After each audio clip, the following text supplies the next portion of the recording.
Welcome to A Voice of Reason in Turbulent Times with Pastor Charles Burnett-Morrow. A powerful, practical, prophetic, and progressive commentary about what is happening in our world today.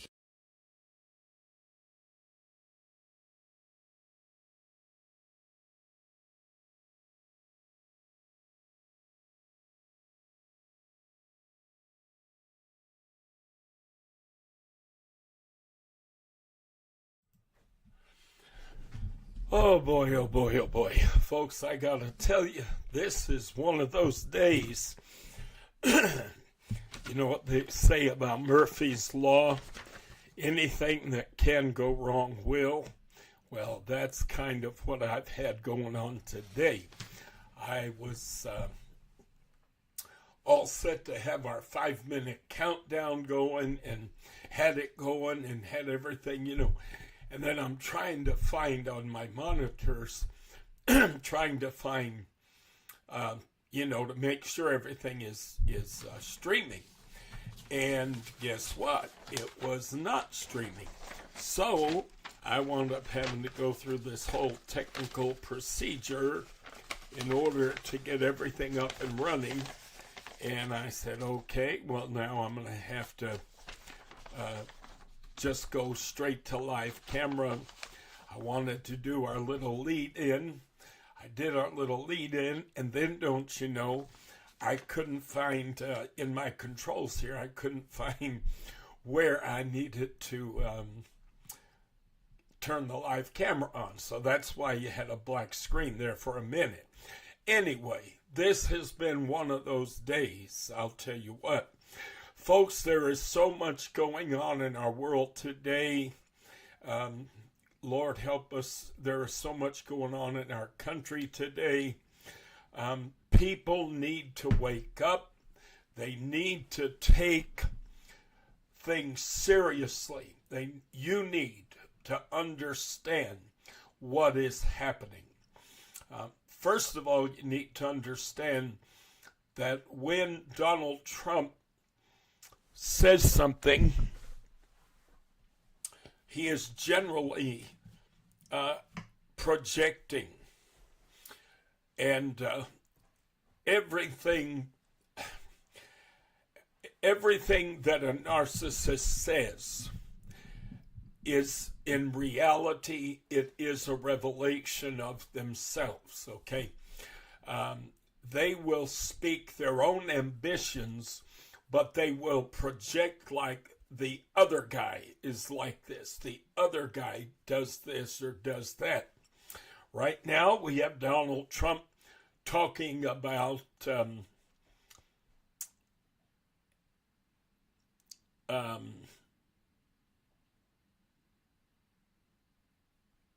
leader of Ukraine as though he were some kind of a bad guy. We've heard that Ukraine started the war. That's what Donald Trump tells us. Of course, forget that Russia invaded the border of a sovereign country. Forget that. That doesn't mean anything. According to Donald Trump, if the Ukraine had simply given in from the word go and let Putin just have what he wanted to have, then there wouldn't have been a war. So he blames Ukraine for what is happening. He has been calling President Zelensky a dictator, claiming, he's in power, but they haven't had an election recently and blah, blah, blah. Well, I guarantee you that if America were at war, especially if our borders had been breached by a foreign foe, and 2028 came, I guarantee you Donald Trump would be saying, even though a president is not able to serve more than 2 terms, I guarantee you he'd be saying, we can't have elections now. We need to maintain the status quo. We're at war. We're defending our nation. But that only makes sense, of course, that you would do that. When you're in a state of war and your country has been invaded, how on earth can you pull off the logistics of an election? How on earth can you expect anyone to campaign and anyone to set up voting booths? And, logistically, it is utterly insane. While bombs are bursting all over your country, while your countrymen are fighting to defend your borders, you're going to have an election. It's such an insane premise, it's not even funny. But, of course, we know the hypocrisy of Donald Trump is mind-blowing. It is staggering. The nonsense that comes out of his mouth. But if we want to be honest, the Republican Party has been playing this game for decades and decades and decades, okay? They say one thing when it's the other guy, and they say something entirely different when it's themselves. We can't confirm a Supreme Court justice during an election year. Why, that just isn't right. The people should have a choice in who is nominating the next Supreme Court justice. Well, I got news for you, Mr. McConnell. The people had a choice 3 years earlier, and they chose someone, to serve for 4 years. And until that person leaves office, that is their constitutional right to nominate and confirm someone for the Supreme Court. Oh, but the Republicans had to play this little game. Whoops. Sorry, folks. There we go.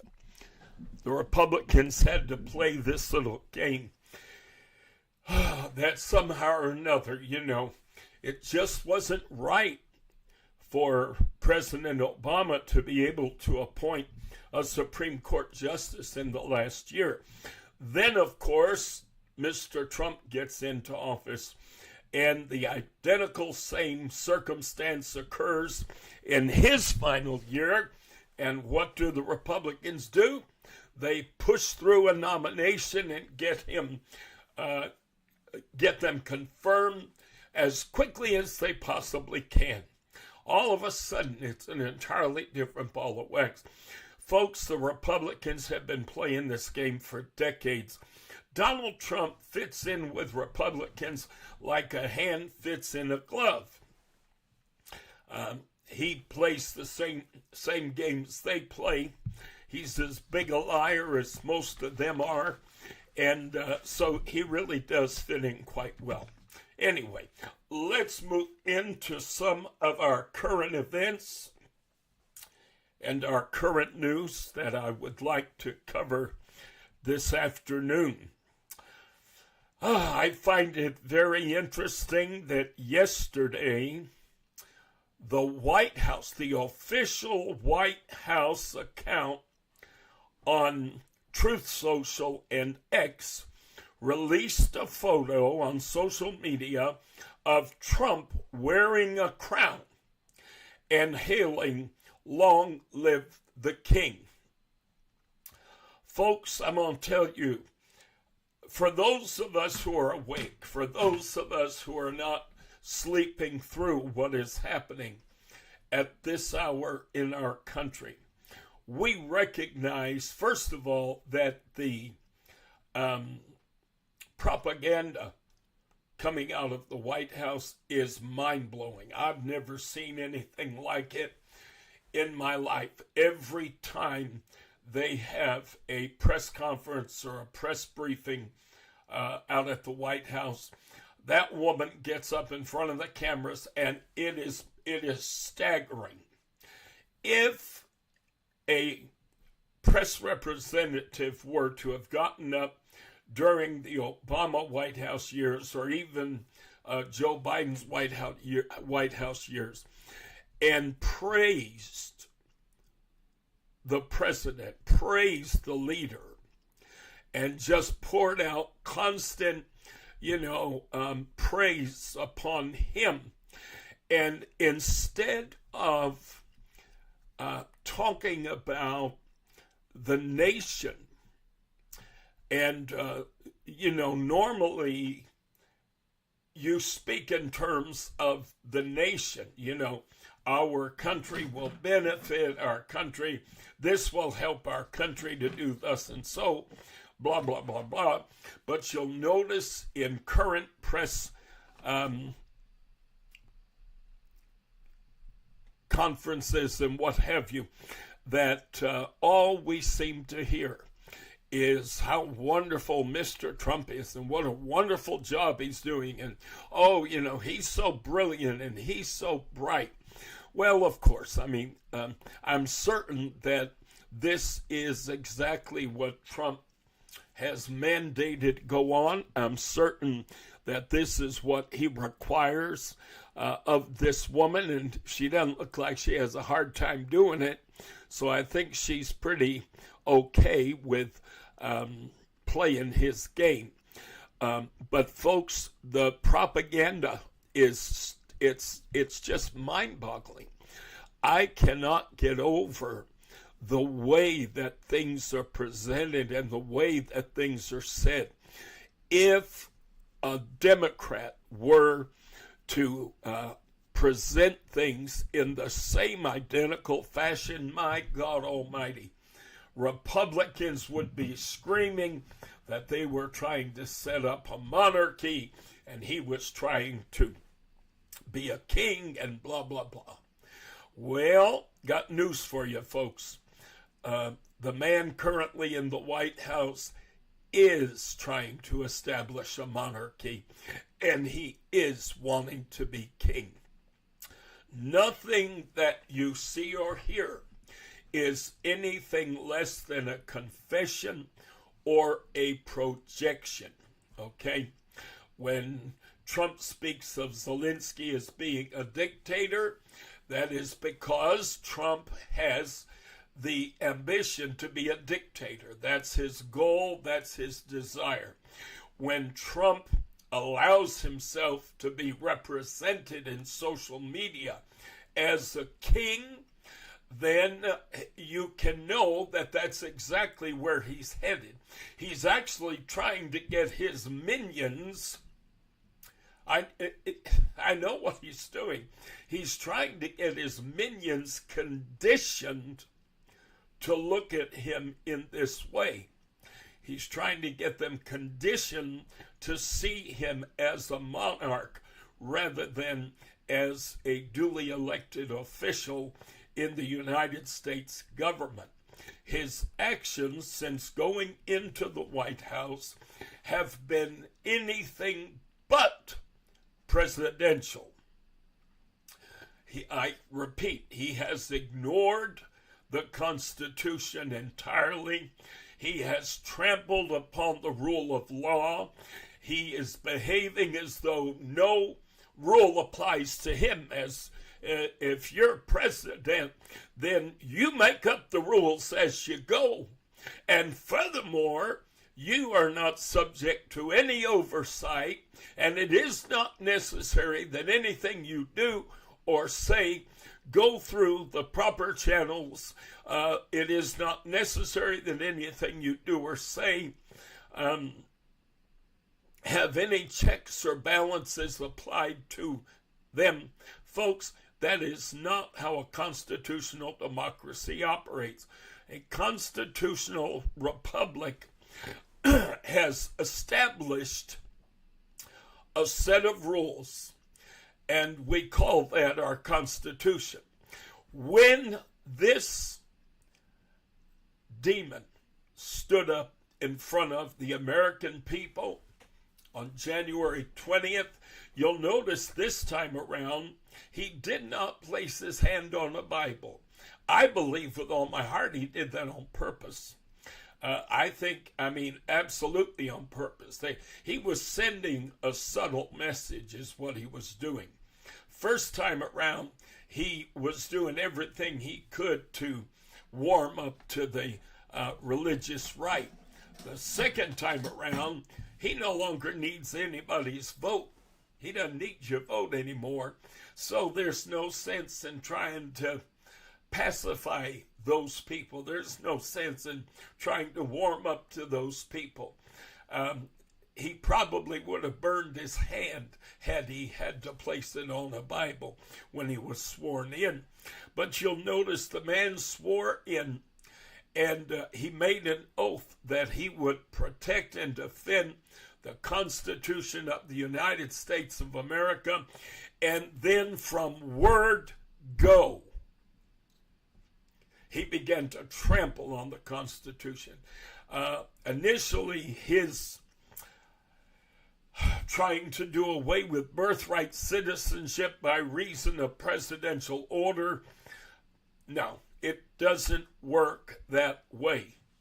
That is not the way that our Constitution has established that such a change in the Constitution itself can be brought about. No, it requires first the action of Congress, both houses, has to pass both houses with a majority, and then it has to go to the states. And the majority of states have to ratify a constitutional amendment. But this guy he thinks he can just bypass all of that, and he can just issue a presidential order. And then, folks, when he is put to task and a lawsuit is brought against this executive order, and it goes into the federal courts, and the federal judges say, no, we're going to put a freeze on this because this needs to be dealt with. We've got to deal with this. The federal judge looking at Trump's representatives in court and literally asking them, are you really going to tell me that you honestly believe that this presidential order is constitutional? Even the judge was baffled. The judge was like, you're not going to tell me for a minute that you honestly think that this is a constitutional order, that this is in keeping with the Constitution. Of course, they answered, oh, yes, Judge, we do believe it is. Knowing good and bloody well it's not. But we are in a dangerous place right now, folks. I've been warning about this. The thing that drives me insane is that most podcasts, most news agencies, they're not saying what needs to be said. I've said it before, and I'll say it again. We are in the midst of a coup. But let me share a couple of things with you real quick. Here's an article that appeared in Raw Story having to do with Trump's social media account. The official White House X account or Twitter account posts an image of quote-unquote King Trump wearing a crown. Folks, the fact that this would be published on an official account associated with any agency within the U.S. government, never mind the official White House account, is insane. This is something that ought not to have been permitted. If Donald Trump did not have ambitions to be a king, he really understood the concept of serving the American people as the duly elected executive, he would not have allowed this to be published online. Then we see that the New York Times also published an article, Long Live the King. Trump likens himself to royalty on Truth Social. Oh, dear Lord, have mercy. And lastly, Rolling Stone magazine online, they put out this article, Trump on himself, long live the king. He actually made a post, a personal post, not the official White House. They put this picture out, but then Trump actually put out a post, and at the end of the post, he said, long live the king. Folks, he is trying to condition his followers to look at him and to see him as a king.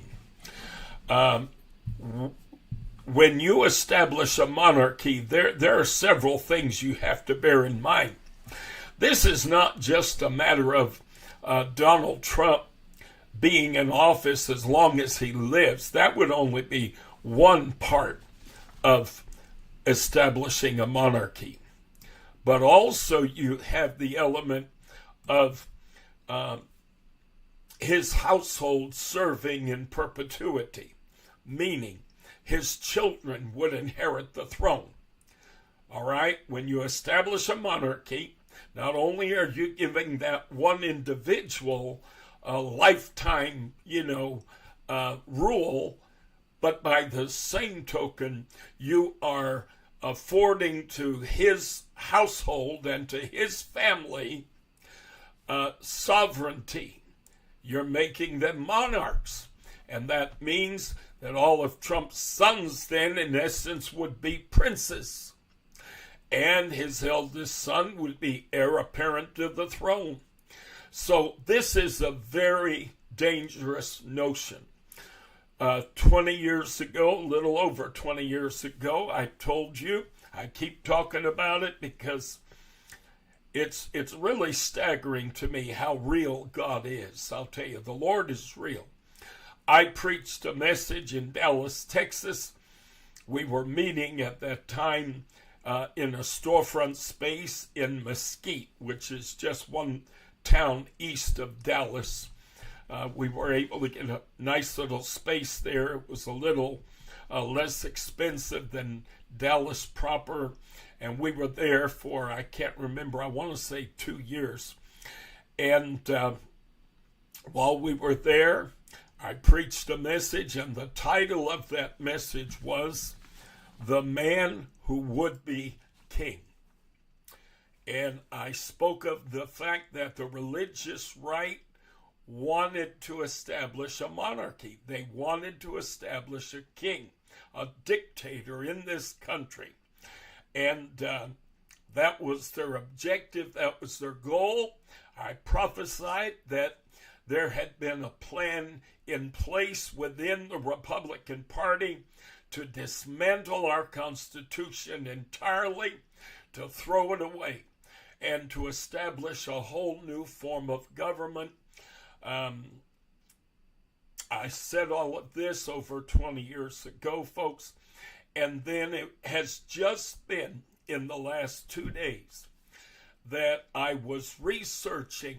I was curious about when did Project 2025, when did they first begin trying to formulate this plan?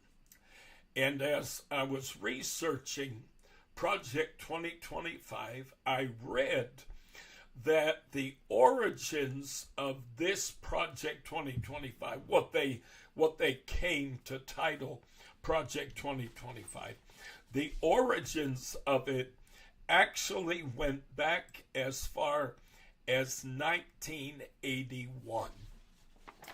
And I said, dear God, when you told me, Lord, that they had a plan in place, you weren't kidding.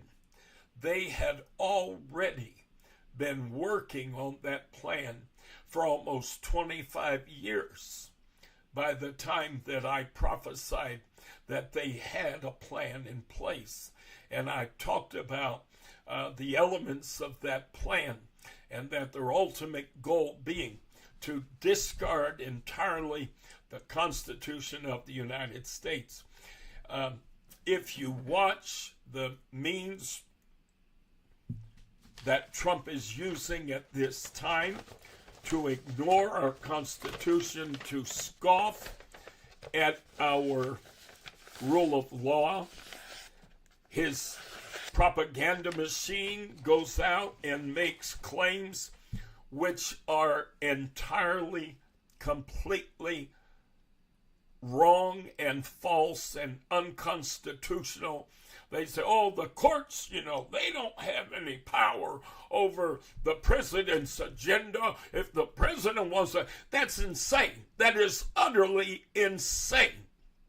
And for all these people in the White House and around the White House to be repeating this same garbage, it is propaganda. It is not factual. And the fact that they're all repeating this, they're all saying the same thing, tells you that there is a concerted plan. This is not accidental. Everything they are doing right now, they are doing very much on purpose, folks. The firing right off the bat of inspector generals. We've got to get rid of anyone in government who is involved in oversight, who is involved in making sure corruption is not taking place and things are not being done in an illegal, unconstitutional fashion.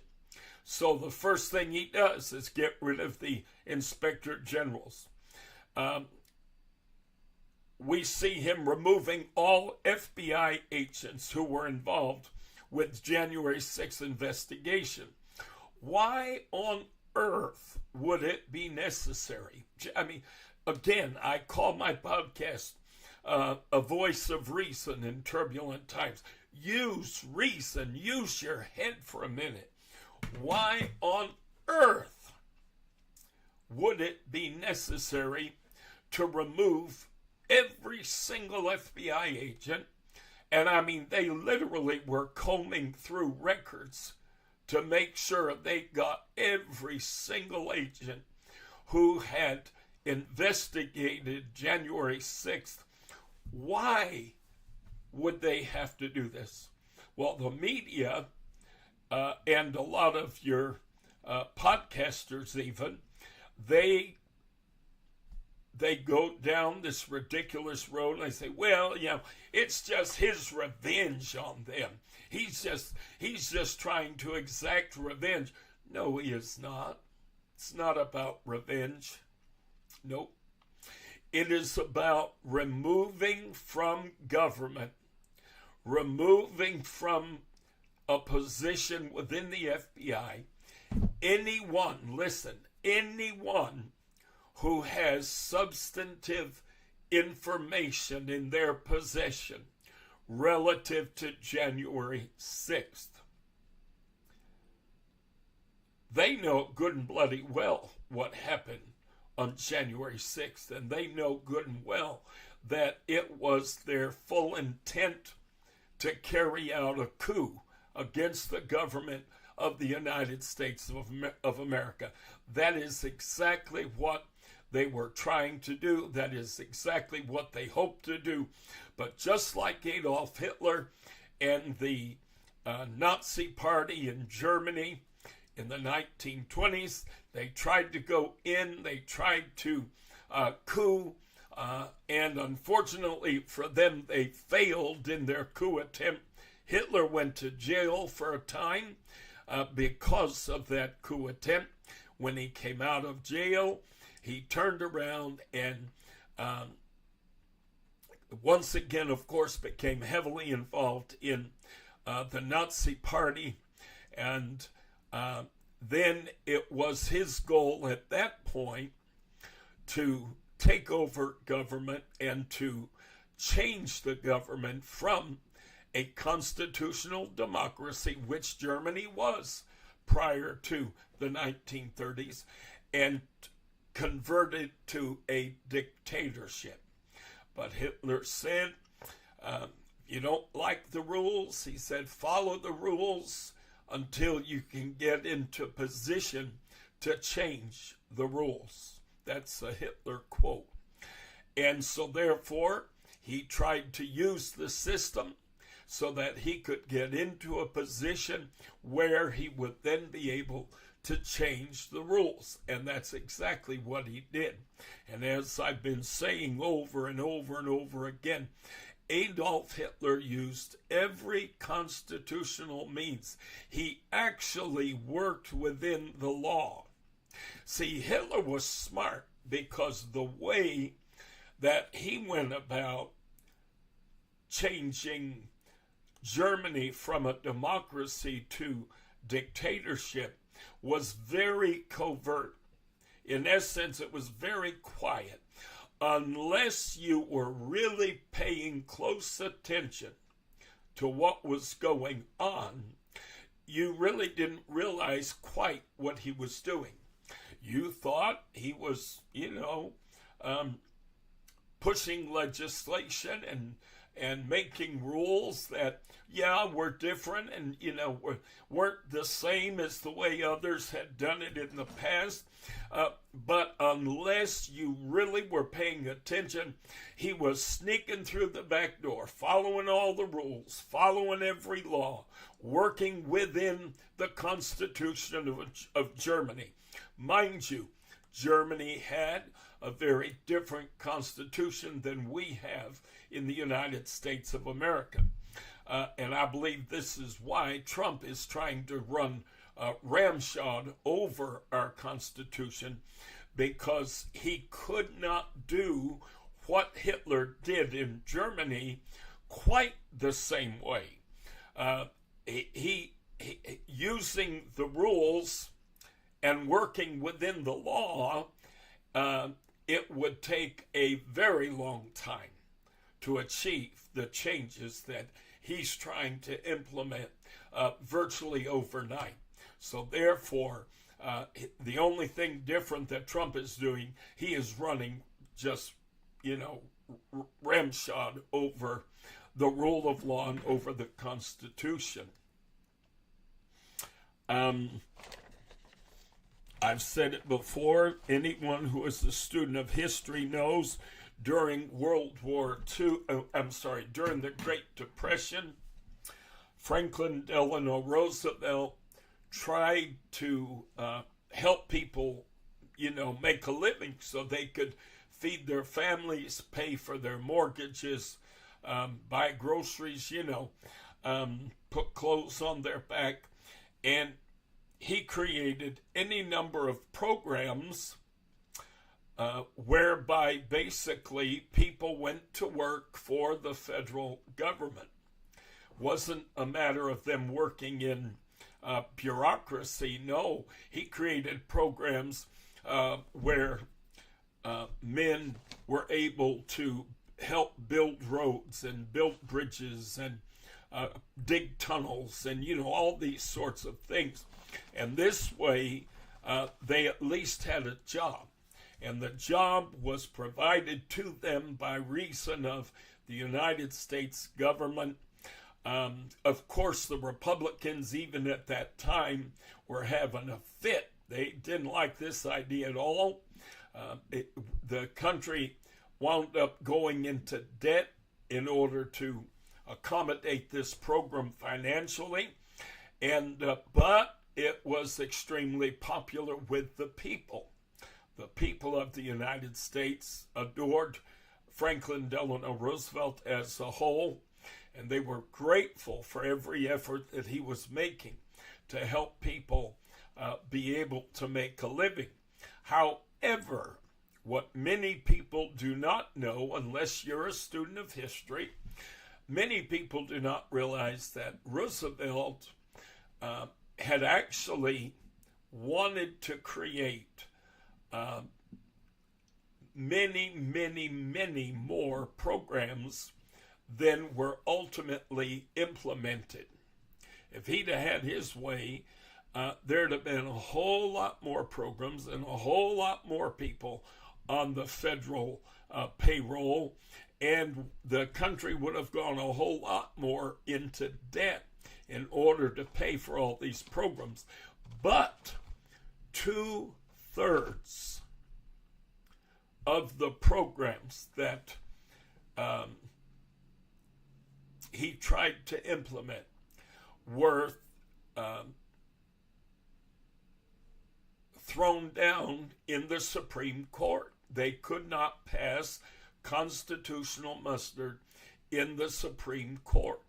So Mr. Trump and so lying Republicans and deceiving mega propagandists, the reality is, yes, the courts, the federal courts, as well as the Supreme Court, are there to check your work and to provide balance and to keep all conduct from both the legislative branch and the executive branch, to make certain that all conduct remains within constitutional bounds.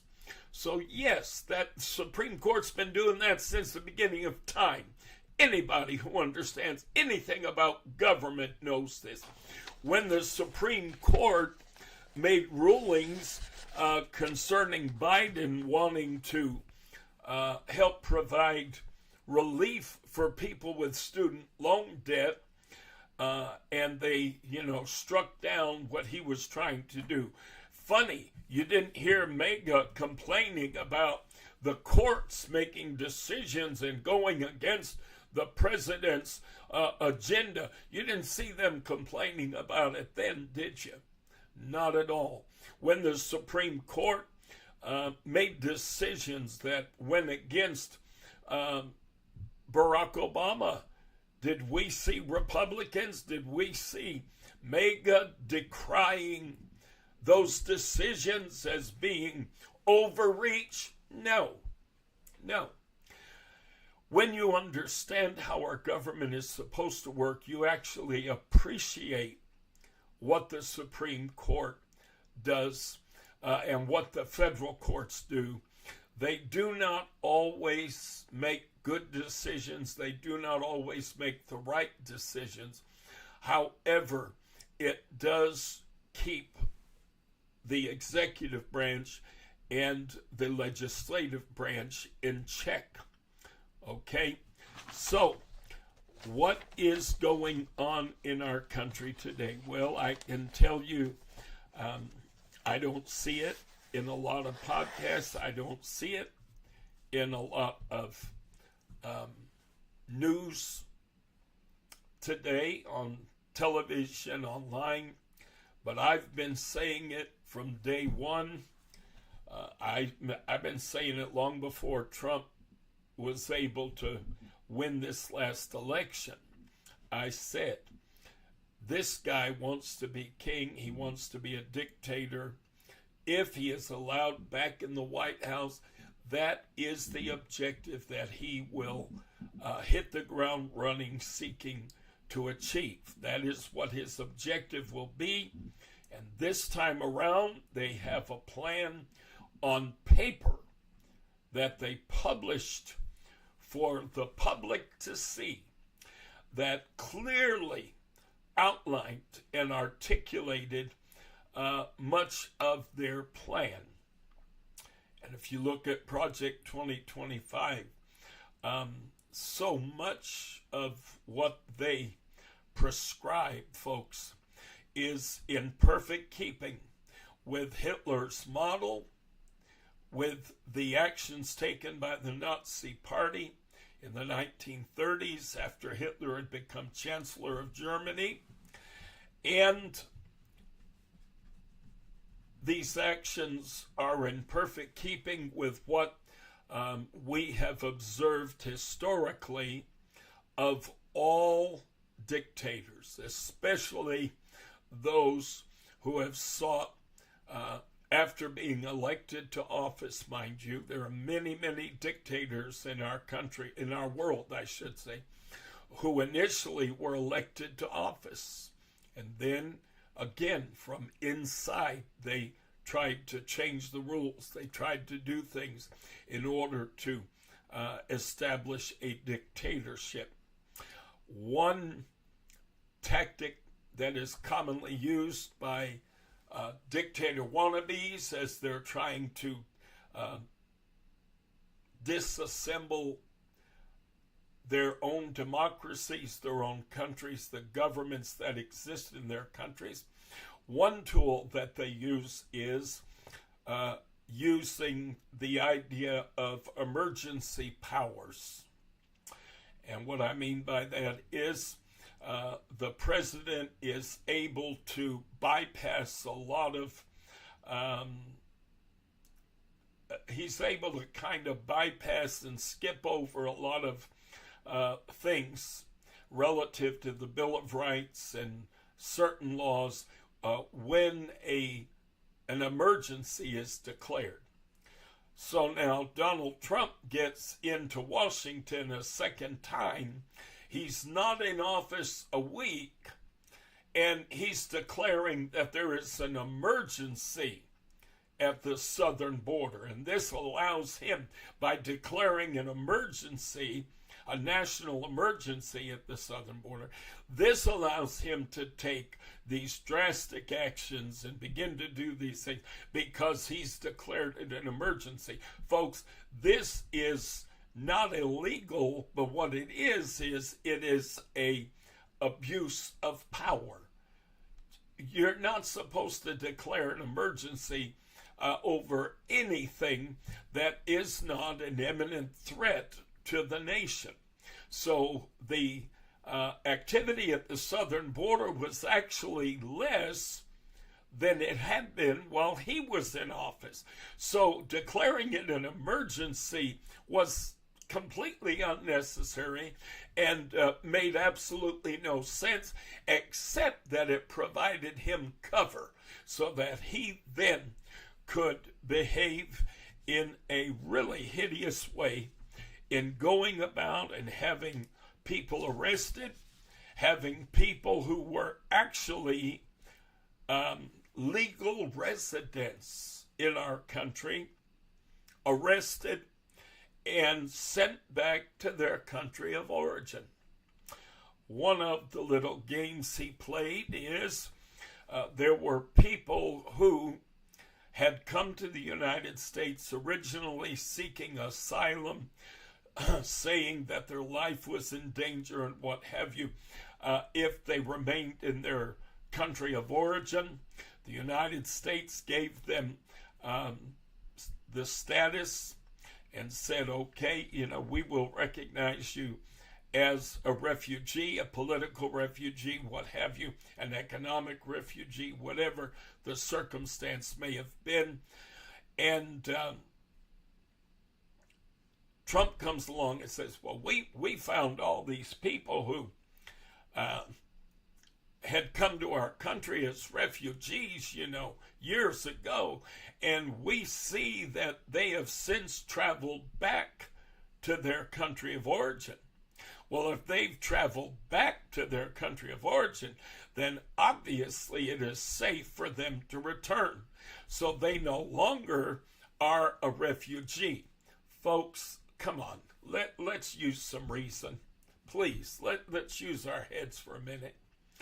If somebody left Cuba 25 years ago, claiming to be, for instance, a political refugee, they're running away from political persecution, the possibility of death at the hands of Fidel Castro, they come to the United States.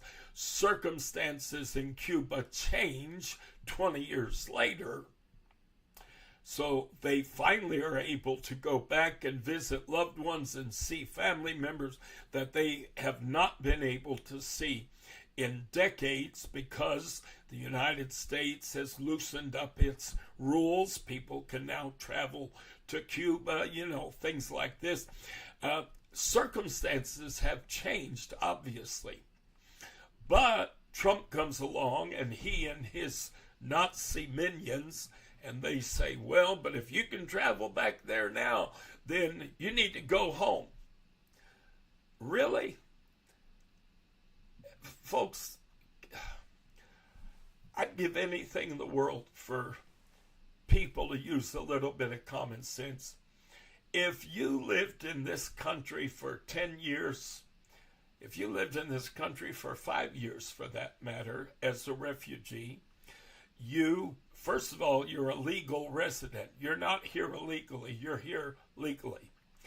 You are not a citizen of our country, but you are a legal alien resident. If circumstances change in your country and you're able to travel back and what have you, that does not nullify the fact that for the past however many years, you've established a life here. You have a job here, you have family here, you may have birthed children here. During the time that you lived here as a legal alien resident, and your children, by reason of birth, are citizens of the United States of America. It is insane to suggest that just because circumstances have changed in the person's country of origin, that once they've been here for so many years and they've established themselves, they potentially have bought homes, they've bought cars and furniture, and they've established a home. They have family, they have jobs, they go to churches here, And to say all of a sudden that just because they can, in effect, return to their country of origin, that they must return to their country of origin, that is utterly insane. That is just an absolutely insane rule.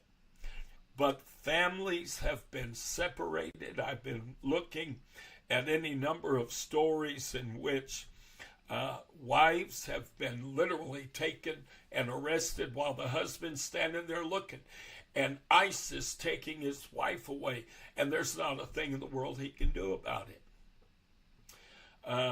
People have lost their parents. People have lost loved ones who have been taken.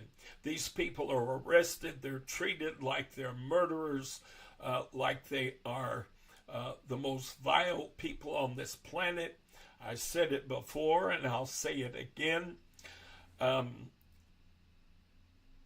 Jailers tend to treat everyone in the system, in the prison system, identically the same. They are cruel, they are abusive, they are verbally just obnoxious and mean.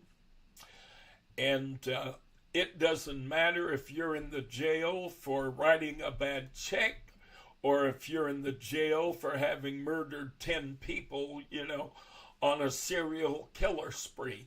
It doesn't matter. They treat all prisoners exactly the same. I don't understand that. That doesn't really make a whole lot of sense to me. Some people try to say, well, that's so that, people who commit even petty crimes, little small, things, writing a bad check or shoplifting, a pack of gum, it's to serve as a deterrent so they won't do these things again. I've said it before and I'll say it again. If you've ever been in a position in your life where you have lost your liberty, where you were not able to come and go freely, it doesn't matter, honey, if you're in Club Med. It doesn't matter if you're on a cruise ship and you've got all kinds of amenities and all kinds of food and all kinds of wonderful things available to you. When you want to go home, you want to go home, You want to see your loved ones. You want to sleep in your own bed. You want to hug your pets, And so the loss of liberty in and of itself is plenty a deterrent for people who have committed minor, petty criminal acts, whatever they may be. But this notion of treating all who are in jail, all who are in the prison system, identically the same. What it winds up doing is it hardens people. It makes them angry, makes them resentful. It makes them come out of the prison with, they may have gone in a petty criminal, and they come out of this system, and all of a sudden they despise anyone that wears the badge. They hate anyone who's in authority. And then we wonder why cops wind up getting killed, and we wonder why law enforcement officers are being picked off. We actually had a situation in Dallas some years ago where somebody was on a spree where they were shooting police officers from a distance. They were literally just assassinating as they were able various police officers. Well, when you treat people like they are the scum of the earth and they're the worst of the worst, and you treat everybody the same, no matter what the level of their crime, then this is one of the dangers. This is one of the dangers that we as a society face. If we approached those that committed petty crime differently, sure, lock them up, absolutely. But those people, first of all, are far less likely to be trying to escape, trying to get away. First of all, their sentences are usually a matter of weeks or months or days, not so much years, for one thing. And you could easily create facilities that are secure, plenty secure, but not these fortresses that prisons are. And you could simply have these facilities. You wouldn't have to treat the inmates the same way as you treat them in the larger prison system. You could do things a little different, and it would save the taxpayer, God only knows how many millions of dollars, if they weren't having to house petty criminals and major criminals all in the same exact facilities. But that's just an idea that I have. That's just something that I've thought about over the years. I told you I had an experience many years ago in Texas where I actually spent 8 days in a jail, and it was for such a stupid thing. I had written a check to a emergency, what do they call it? Like an emergency room, but it's privately, operated. And I had hurt myself, and I was in tremendous pain. Dear God, I was in terrible pain. They had to give me morphine. And when it came time to leave the facility, I wrote out a check for them, and I completely forgot about the check. And, of course, couldn't be because I was coming down from a morphine high or anything, But somehow or another, I completely forgot about that check. After, I don't think it was a few weeks later, a couple weeks later, my little brother, who was living with me at the time, he and I moved about 35 minutes or so up the road to another town. And somehow this facility was not able to get in touch with me. Well, there was a reason for that. I was going through, my little brother wanted to come live with me, and my mother and her husband did not want my little brother to come live with me. I won't go into all the reasoning, but they didn't want my little brother to come live with me. And they were fighting me tooth and toenail. And we had been through court. We'd gone through all kinds of stuff. So when I moved up the road to this new city, I left no forwarding address. I didn't give, the people that I had rented a house from. I didn't give them a forwarding address. I didn't file a forwarding address, thing with the post office, because I didn't want my mother and her husband to know where my brother and I had moved to. Okay. I was trying to protect him and keep him safe. And he was going through such a horrible emotional time at that time, So anyway, so it was really just a series of unfortunate events, okay, ultimately, that led to my being arrested for a check that bounced that was for less than $100. And I wound up being put in jail. And for some reason, somebody was just not doing their job right. My rights were violated, something awful, but I never could find an attorney who would take my case or anything. Probably could have sued, the city of Austin, Texas. I don't know. But anyhow, the sheriff's department, whatever it was. Anyway, I should have been released. I was told later by an attorney that I should have been released the same day. I should not have spent one single night in jail.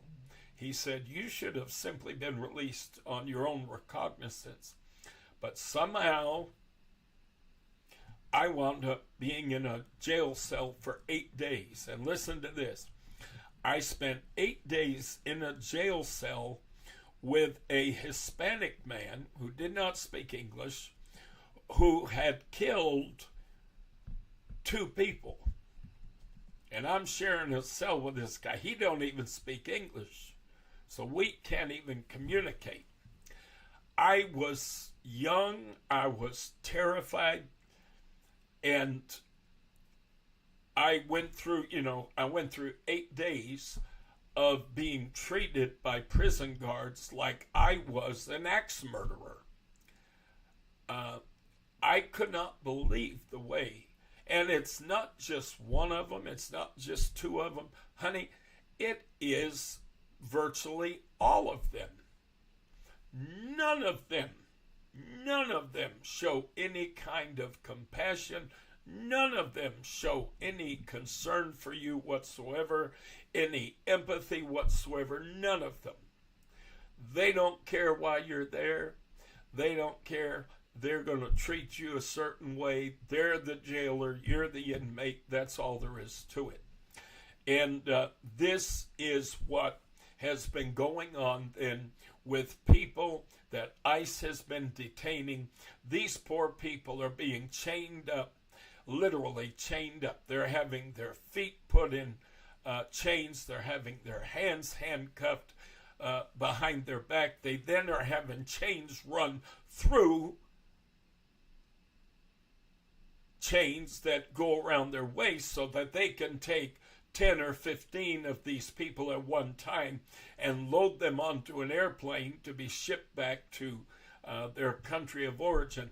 And folks, it is just the most hideous, evil, unnecessary treatment.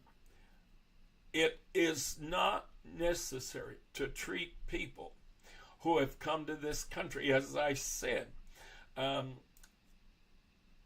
many people come to this country because they are fleeing severe economic troubles. They're fleeing a country that has great political troubles. They're not able to find work where they're at, and they want to come to the United States where they have opportunity available to them. And these folks that come 90% of the time, especially illegal aliens, when they come into this country, they are willing to take jobs that you and I wouldn't touch with a 1,000-foot pole. They will shovel horse manure. They will, work in the fields and pick fruit and pick vegetables and, do the long, hot, hard days of physical labor that none of us want to do, and they'll do it for a lesser rate than someone who is a citizen of this country that is hired in to work that same exact job. And these folks, I've known some. They will live the simplest lives. They live quietly. They live peaceably. They do everything in their power to follow all the rules because they don't want to wind up in jail, because then they know that ultimately that could lead to their being deported. So they literally go out of their way to follow all the rules, to do everything right, to obey the laws, so that they're able to stay. People that are illegal aliens, folks, I don't know very many who would enjoy having to live knowing that you're illegal and having, having that sword swinging over your head, If the slightest thing goes wrong, you can wind up potentially being deported and shipped right back to where you started from. I don't know if I'd want to go through all that. I do know I would. I'm Attorney General Chris Mays. The actions of the Trump administration in the last 3 weeks can only be described as dictatorial and... Sorry about that. I accidentally hit something. I'm going to share that with you in a moment, and I'm hoping that when I share that... I'm Attorney General Okay, Chris good. I tried to share a video with y'all a couple days ago. I've been talking about the fact that I've been saying from day one that Trump would in fact coup, okay? That his ultimate goal was to overthrow our current system of government, to discard our Constitution, and to establish a dictatorship. I've been saying that for going back to his first term, before his first term for that matter. I've said that to innumerable church members. I've said that to innumerable family members. I've had people tell me, well, but he left office the first time, I said, yeah, he left office the first time. When he was basically under threat of being militarily removed, he suddenly decided he would cooperate and leave the White House. But he was doing everything in his power even then not to vacate the White House. So I've been saying for a very long time that we were facing a coup. Even in his first term, Trump was trying to set up some things and get some things in place to help accommodate what he was trying to do. The Supreme Court nominees, the people he was able to get seated on the Supreme Court, as well as the hundreds of federal judges that he was able to get confirmed. Every one of them a sycophant, most of them so unqualified to sit on a federal bench that it isn't even funny. All of that was being done to facilitate what they're doing now. This way, when they broke laws and when they did things that were contrary to the Constitution, and it was tested and brought before the federal court, their hope was it would wind up in front of one of his appointees, and that appointee, of course, is going to do Trump's bidding, and he'd be able to get away with stuff that any judge who is genuinely qualified to be on a federal bench, any judge who is genuinely trying to define and defend the Constitution, would not approve. But they were hopeful. If we can get enough federal judges appointed, then we can get away with anything. And I tried to warn during his first term. I screamed and hollered and yelled. Mostly the folks in Dallas heard me over and over again say it. Our church folks. I said, he is setting the stage, folks. Everything he's doing was following Hitler's playbook, okay? Hitler did the identical same thing as far as the judiciary was concerned. He did the same exact thing. That is how he was able to use the legal system to work within the Constitution. But in the process of working within the Constitution, he was able to set things up so that he could dismantle the Constitution, okay?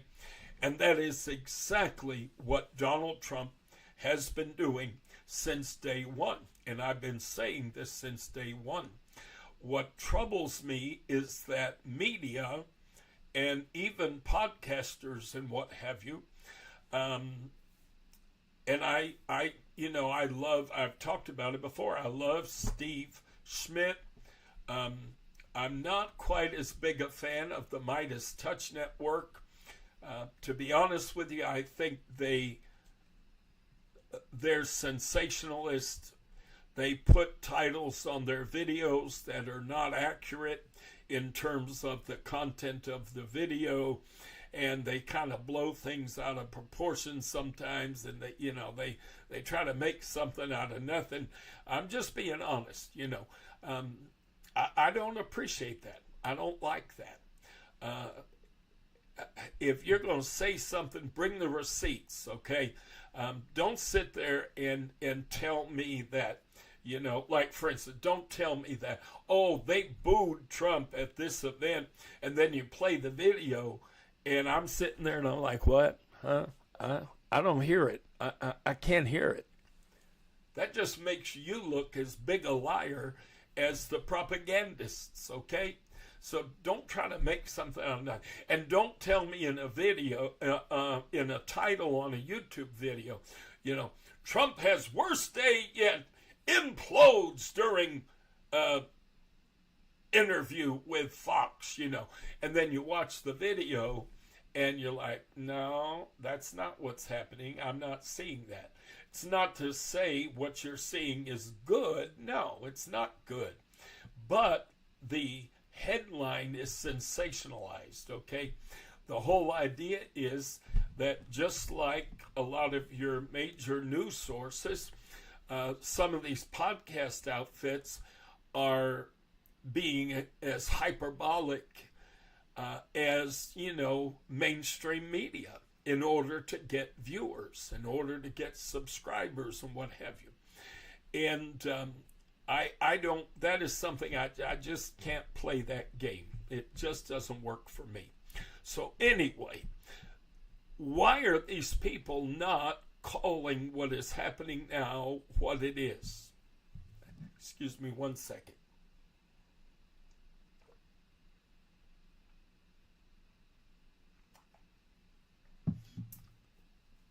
Why are they not being clear that it is obvious we are in the midst of a coup? Our government is being overthrown.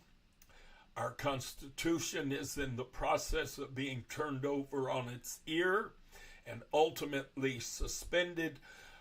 Why are these podcasts not saying this? Why are these news outlets not saying this?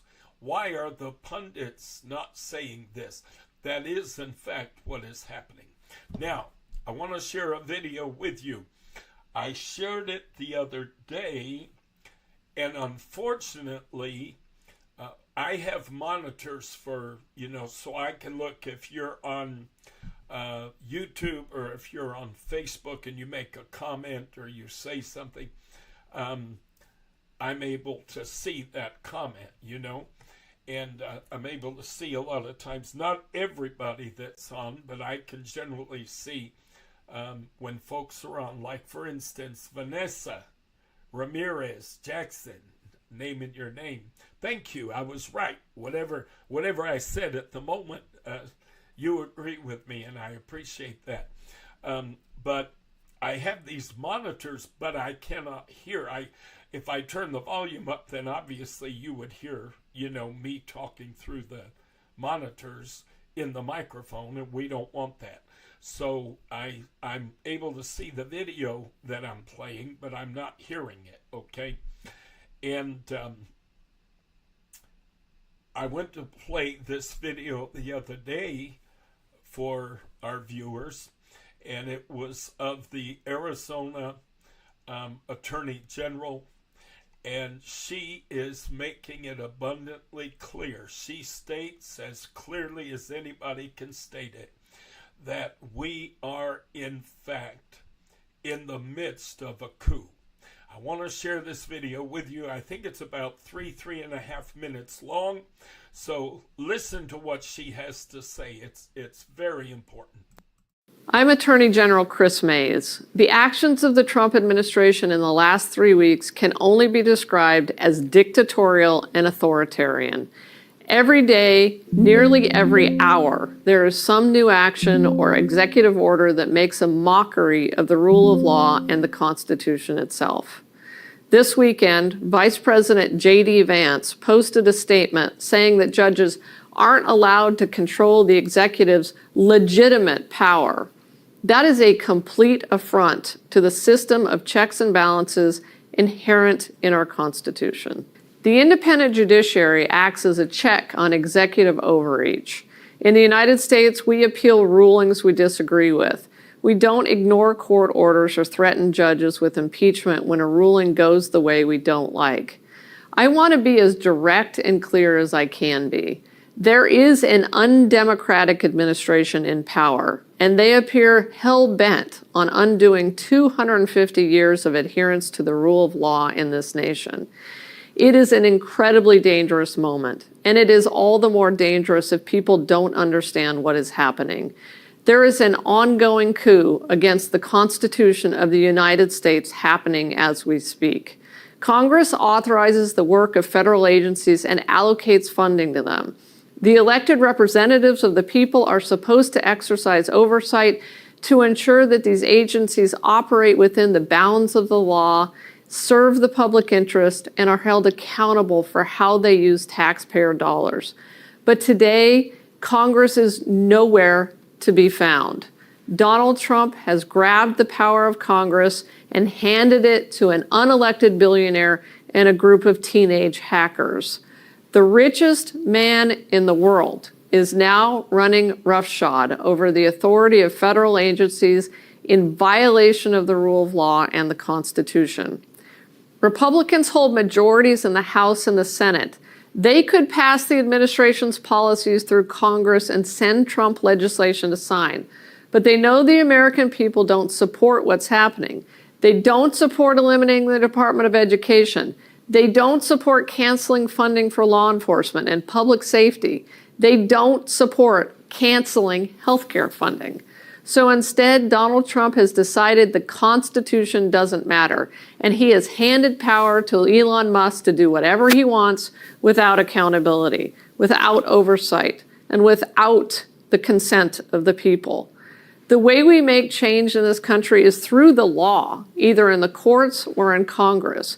But when those processes are undermined, when the rule of law is ignored, manipulated, or twisted to serve the whims of an unelected billionaire, it's an assault on the very foundation of our democratic republic. In every case we have brought against the Trump administration so far, from birthright citizenship to the illegal spending freeze, we have blocked the president's lawless actions. So I will continue to challenge the illegal actions of the Trump administration in court, and we will continue to win. But it is time for every American patriot to stand up, speak out, and defend our democratic processes. Because the moment we allow them to be eroded is the moment that we risk losing the freedoms and justice they were built to protect, and that countless Americans have fought and sacrificed to defend. I was so happy when I came across this video, and I was so happy to hear someone of her status, someone who obviously knows the law and understands the Constitution. It made me so happy to hear her calling what is happening exactly what it is. What I don't understand is why MSNBC hasn't had her on, and why NBC and CBS and ABC haven't brought her on to their programs, because the warning that she is sounding, my friend, is not hyperbolic. It is the identical same warning that I have been sounding now for many, many years. I've been saying it long before these folks got around to it. But I am just so happy that they finally are getting around to telling us the truth and letting the American public know what in fact is happening. Now, I want to share another video with you. I believe it's about 4 minutes long or so. This is a historian, and she is talking about what is happening in our nation today. And again, I think this is a very important video. I think this is a very important message. And if others aren't going to share it, well, by God, I'm going to. Okay? Watch this.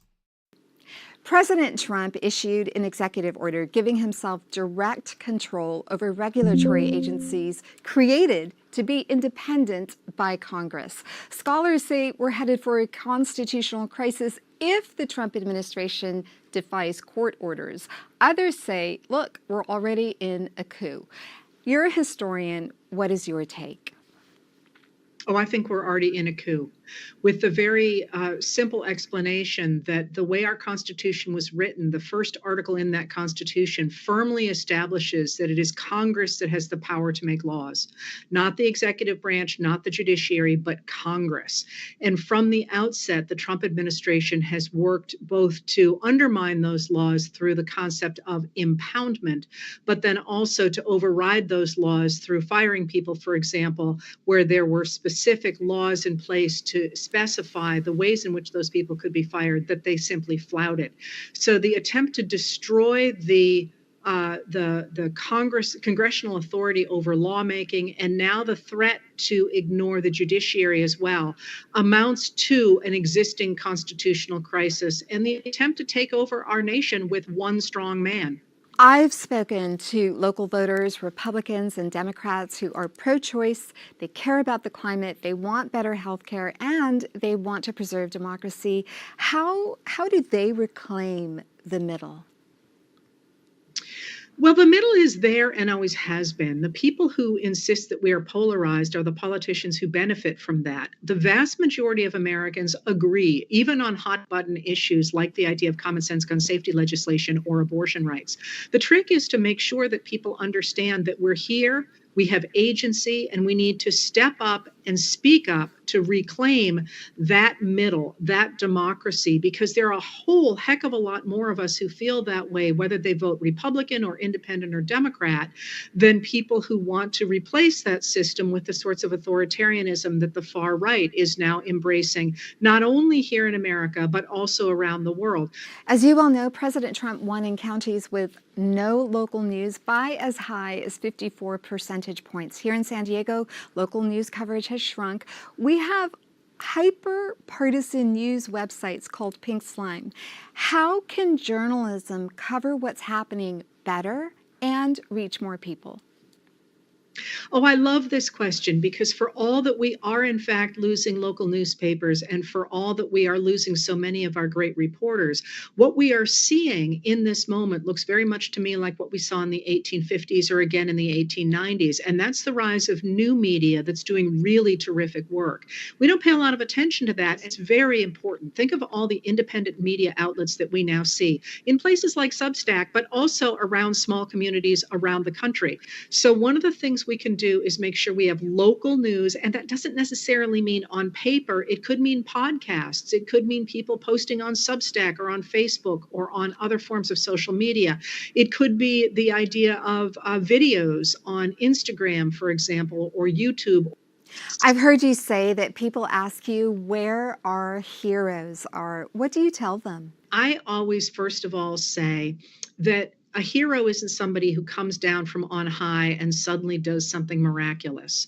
A hero is somebody continuing to do the right thing, even if nobody is paying attention and even if it feels like the walls are closing in. So when I think about heroes, I see them everywhere. The heroes are us. We're the people who get up in the morning and go to work even though we don't want to, and put food on the table in front of the kids, and remember on the way out the door that, oh, we forgot to take in the car. But we keep doing the right thing. And if enough people keep doing the right thing, putting one foot in front of the other to do the right thing, we will change the world.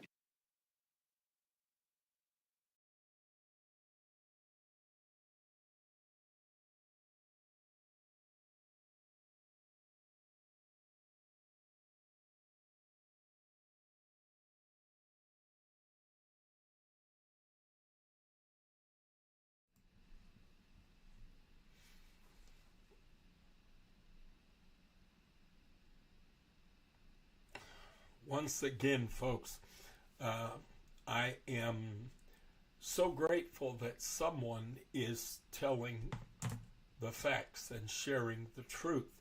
I think it is so important. I don't understand why, podcasters especially ought to be bolder than the mainstream media. Those of us that are podcasting. I'll be honest with you, I never dreamed in a million years that I would embark upon podcasting. This is not something that I had ever anticipated doing. However, I felt that under the circumstances, especially for Christian people, we have got to hear about what is going on from a prophetic and practical perspective.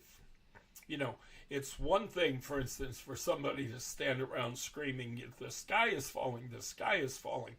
It's another thing for someone to say, the sky is falling, so get in your home, get in your barn, get into a building, so it doesn't hit you on the head. You need practical, application. You need to understand not only what is happening, but what can I do about it? And this is why I have said prophetically, I am absolutely certain that we are headed for a period of time in this country where there is going to be a great deal of civil unrest. There's going to be a lot of violence. It is going to be race-based. Right now, I think these groups are on hold, even though Donald Trump is in office. I believe they're on hold, and I'll tell you why. Because I think they're working in cooperation with Trump, to be perfectly honest with you. I think they're working in cooperation with the entire Project 2025 team, and so it's a matter of timing, and they're waiting. I believe what they're waiting for, and I share this, I've shared it before, but I'm going to share it again. What they are waiting for is for violence to eventually break out. They may wind up seating some of their people in crowds that are protesting, and they may wind up seating people in those crowds who then are going to try to get some kind of violence, some kind of action going on. And but they need eventually, they don't necessarily need it tomorrow, but eventually what they're looking for, what they're wanting to happen. And folks, I've been saying this for years and years and years, 20-something years I've been saying this, that this is the goal. This is what they've been trying to do. I've been saying this for over 20 years. And then when Trump announced his run for president, I recognized that what I had been prophesying was about to come to pass. I turned to Tommy and I said, uh-oh, this is the guy that the GOP has been waiting for. This is the guy who is going to facilitate everything that I have been prophesying about for the last 20 years. And lo and behold, Trump's first run in the White House, and racial violence was up, anti-Semitic violence and anti-Semitic acts were up.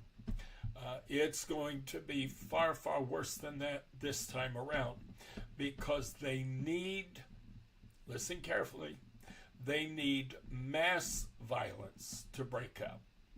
In other words, they don't need a riot to break out in Los Angeles. They don't need a riot to break out in Detroit. They don't need a riot to break out in Houston. What they need is simultaneously for there to be riots in Houston, Detroit, Los Angeles. They need riots in multiple locations where there's violence going on. Because once that occurs, Donald Trump, using his favorite little tactic, which is declaring an emergency, he is going to declare a domestic emergency, and we are going to have the National Guard called in, and he is going to wind up suspending habeas corpus. If you don't know what that means, it basically means you put the Constitution off to the side for a little bit, because when you're fighting a war, for instance, like the Civil War, Abraham Lincoln had to suspend habeas corpus during the Civil War, because you cannot live up to the requirements of the Bill of Rights as you're fighting a war. You can't get a search warrant to go after the enemy and try to figure out what they're doing. So he had to suspend the Constitution, in effect, for a period of time in order to accommodate their effectively fighting the first Civil War. Well, I believe this is what Trump is looking to do. If they can get violence to break out simultaneously in multiple cities, then that will give him the cover. That will give him the excuse for declaring an emergency, suspending habeas corpus, and then ultimately, because the Constitution at that point will be suspended, he can get away with anything. In that moment, he could do literally anything, because he's no longer bound by the Constitution. Abraham Lincoln was able to do it because, in the end, he restored, the Constitution, put everything right back in place, and immediately, I might add, began to follow the rule of law and, follow the rules of the Constitution. Immediately after the war was over, everything was restored. But that's because we had a man who loved our country, who loved our Constitution, who was striving to preserve our union, and he was a man of integrity and honesty and decency. Right now, the man in Washington is none of those things. None of those things. And when you allow a bad actor to have access to the powers of the presidency, folks, you've surrendered. You have surrendered your government to a domestic enemy, is what you've done. And I've been trying to warn. I'm going to tell you, I've spoken to so many family members over the last, 9 years or so. And I've told them, I said, that man is so demonic. He is so unqualified for the office of president. He does not have the decency. He does not have the honesty. He does not have a love for our country. He plays the game, hugs flags and all this asinine garbage. It's all theater, folks. It's a game to him. And he'll do whatever he knows is going to get the crowd riled up, and get them cheering. And, he'd make out with a moose if he thought that the mega minions would scream and holler and yell and worship him for having done so. This guy has no morality, he has no integrity, he has no decency. All of the ingredients that are necessary to an effective president, this man has none of the qualities, none of them. And we have people in this country who ignorantly believed that any president could go into Washington and just change everything, Bless God, they ought to be able to just go in there and just start making changes. And I don't understand why everybody I ever vote for hasn't gone in and just started changing everything. Well, it's because they were following the rules. It's because they were respecting the rule of law. It's because they were trying to honor our Constitution and do things within the confines of that Constitution. That's why they didn't go in there, because the president is not endowed with powers of a king. That is not how the presidency is set up. It is called the executive office or the chief executive for a reason. The president is more an overseer and a manager than he is a dictator, okay? He can offer to Congress an idea. He can say, hey, I've put together this package. I'd like to do this. This is what I'd like to do. But for a law to be created, someone in Congress has to take up that cause and introduce it to the Congress to be considered. It goes into committee. I mean, I'm not going to go into all the politics, the political science, but, it goes through a process. If the House approves it, they send it to the Senate. When they send it to the Senate basically starts from scratch, and they take that bill that's been introduced to them that was passed by the House, and they put it through a similar process that the House put it through.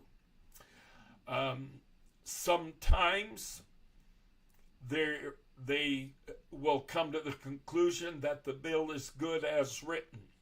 Sometimes they will not, and they'll say, well, I realize the president would like to do this, and this, but we're not certain. I don't think this is really a good idea, and we've decided that that isn't a very good idea. They take it up first in committee, then it goes to the floor of the Senate, and all the senators vote on it. And if they've made any alterations, any changes in it, they then have to send it back to the House, and you kind of start this little routine all over again. Now the House has to vote and say, well, are we willing to push this bill through with the compromises or the changes, the alterations that have been made in the Senate? If they vote and decide, yeah, we can accept these changes, they're reasonable, it makes sense, and they approve it, they send it to the Senate then votes on it, and as long as the majority of senators approve it, then it goes to the president. The president has the ability to do two things. He has the ability to either, one, sign into law something that has gone through the House and the Senate and been approved by both bodies, or he can veto it. he has veto power. So if someone in Congress or in the Senate introduces a bill, what happens is they go through that whole process, a committee, a floor vote, and then it's passed on to the Senate committee and a floor vote, and then it's sent back to the House if it has any alteration, blah, blah, blah. So if somebody in the House or somebody in the Senate, whether they be Republican or Democrat, introduces a bill, it goes through all the same process, it winds up in front of the president. Now, if Republicans, for instance, have said, yeah, we can accept this bill, even though it was introduced by a Democrat, and there are certain elements we're not altogether happy with, but for the most part, we think it's a good compromise. If it winds up on the president's desk and he doesn't think it's a good compromise, they need to take it back and work on it more and make more alterations. He can veto it, okay? So the president, according to our Constitution, folks, he has oversight and he has final say. But nowhere in our Constitution is he permitted to make unilateral decisions like a king or like a dictator, and that not have to go through the House and the Senate first. Nowhere. Presidents have the authority and the ability to issue executive orders, and executive orders traditionally really haven't been used for really big issues.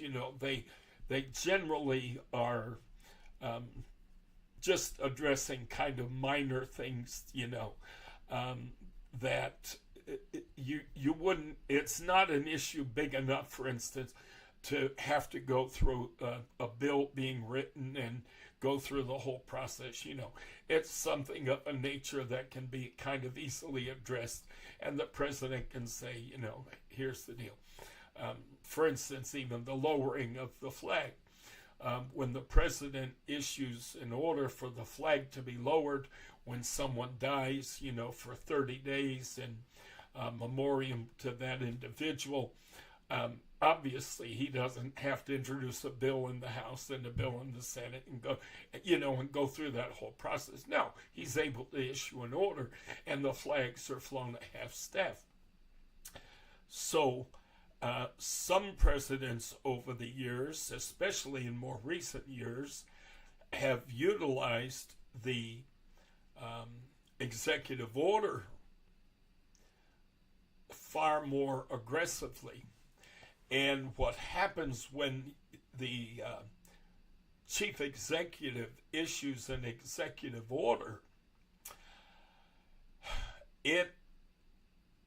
it's like he bypasses the Senate and he bypasses the Congress. There's no bill that's been introduced. The Congress has not been able to dissect it, investigate it, really carefully look at it, come to agreement concerning it. And so therefore what happens is it immediately can be challenged in the courts. And if it's challenged in the federal courts, like Trump coming out with this, doing away with birthright citizenship, immediately it can be taken to the federal court. And the federal courts have the authority, according to the rule of law, according to our Constitution, they have the authority, if they deem it to be unconstitutional, the executive order, whatever that executive order may be. If they deem it to be unconstitutional, they're able to strike it down, okay? And it's as if he never issued that order. There's no authority to carry it out at that point. That is the law of the land. Well, we have a guy who is a bad actor. He's wanting to ultimately do away with our Constitution entirely. So what he's doing is he's trying to push the limits on what he can get away with. And he is trying to push the limits by simply bypassing Congress, bypassing the Senate, and simply issuing executive order after executive order after executive order. And this is why we have seen so many of these things being taken to court.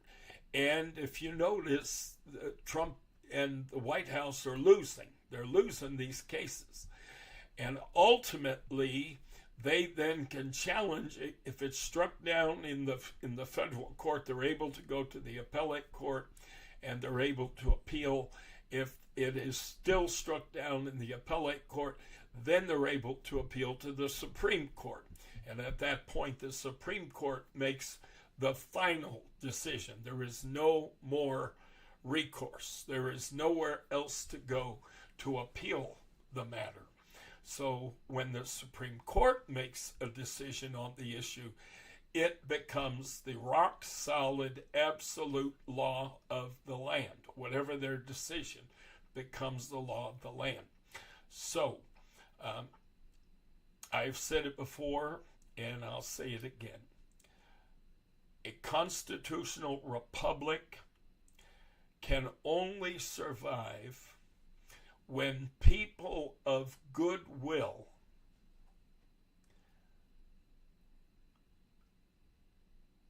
are serving in positions of power. And every congressman, every senator, every judge that's on the federal benches, including the Supreme Court, and the president, all of these people need to be individuals of goodwill. Unfortunately, most people vote on issues rather than vote on character.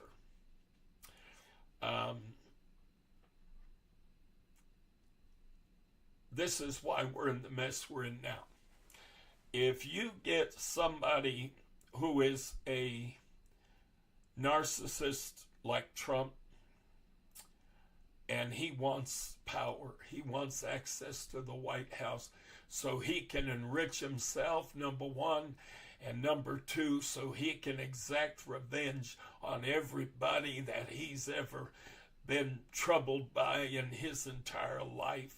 And as I shared with you in an earlier podcast, he met with the founder of Virgin Atlantic and the Virgin corporate group, Mr. Branson. He met with this man, and his first time ever meeting the man, and never met him and never talked to him, and his first time meeting the man, and Richard Branson said all he talked about was, well, these people screwed me, and these people did me dirty, and when I needed help, these people wouldn't help me. And he told him, he said, I'm going to spend my life making sure I get revenge on them. I'm going to spend my entire life, and I guarantee you, before I die, I'm going to get revenge. This man is wicked. He is evil. There's something wrong with his brain. There's something definitely wrong with his spirit. And so therefore, a narcissist like him, folks, they can put on an act like you've never seen an act before. I've told this story before, but I'll share it again for anybody that may not have heard it. My father is a narcissist, a bad narcissist. And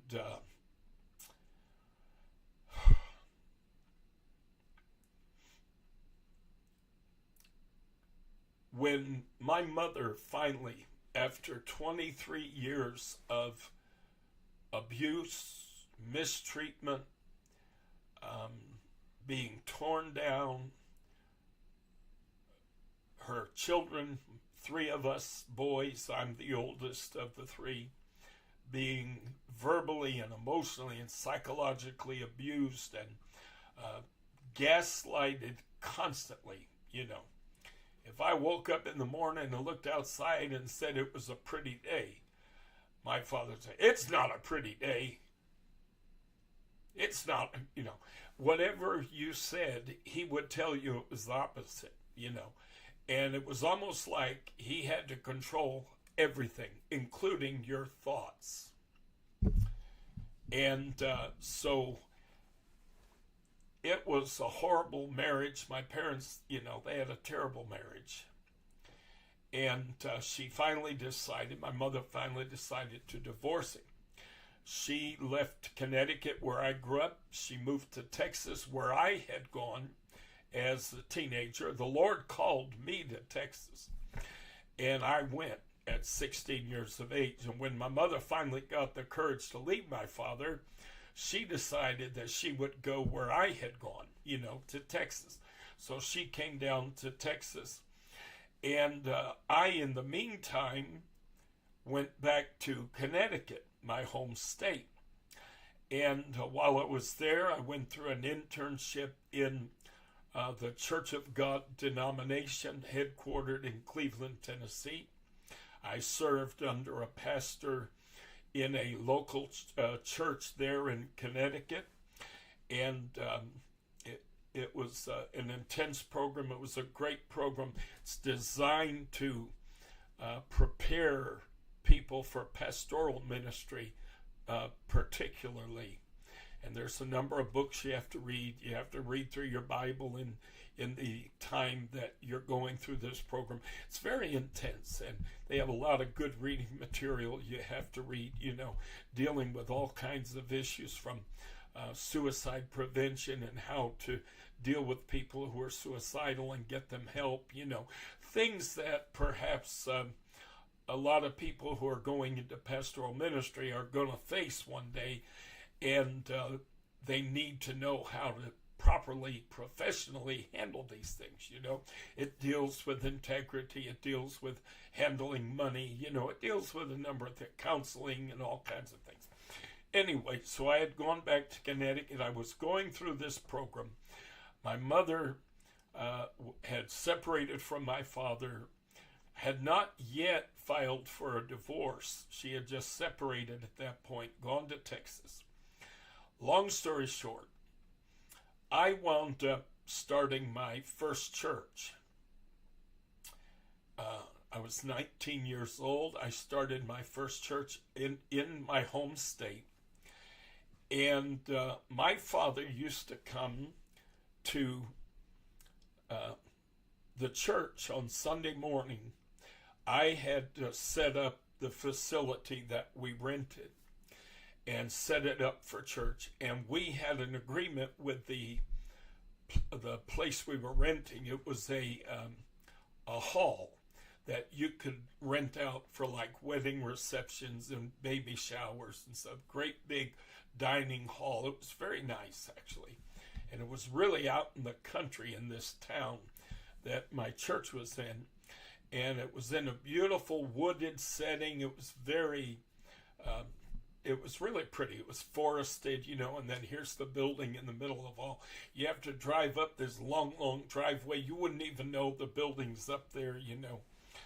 And, but my father would come on Sunday morning while I was setting up the space, and he'd be talking to me. Well, my father, my whole life was just abusive, and I was terrified of him. I was scared to death of my father. My entire life I was scared to death of him, from the time I was a kid till I was a teenager. And it's not like we were close, you know, ever. But all of a sudden, my mother's in Texas, and he knows that divorce is imminent. And so he's coming to see me all of a sudden.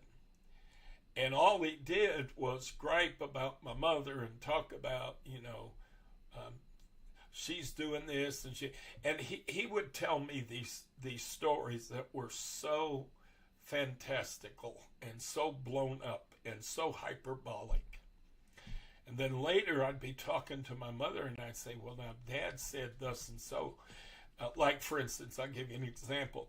He told me at one point, he said, I'm afraid for her because she recently told me that she's been bleeding from her ears. And I talked to my mother and I said, what's this? He said that you're bleeding from your ears. And my mother said something like, bleeding from my ears. She said, no. I mentioned to him one day, like something like she had scratched her ear or whatever, and it wound up, she scratched it where it drew blood. But being a narcissist, being a manipulator, being a liar like Trump, my father took that and tried to turn it into, my mother's blood pressure was so out of control that she was literally bleeding from her ears. This is the kind of garbage he'd pull.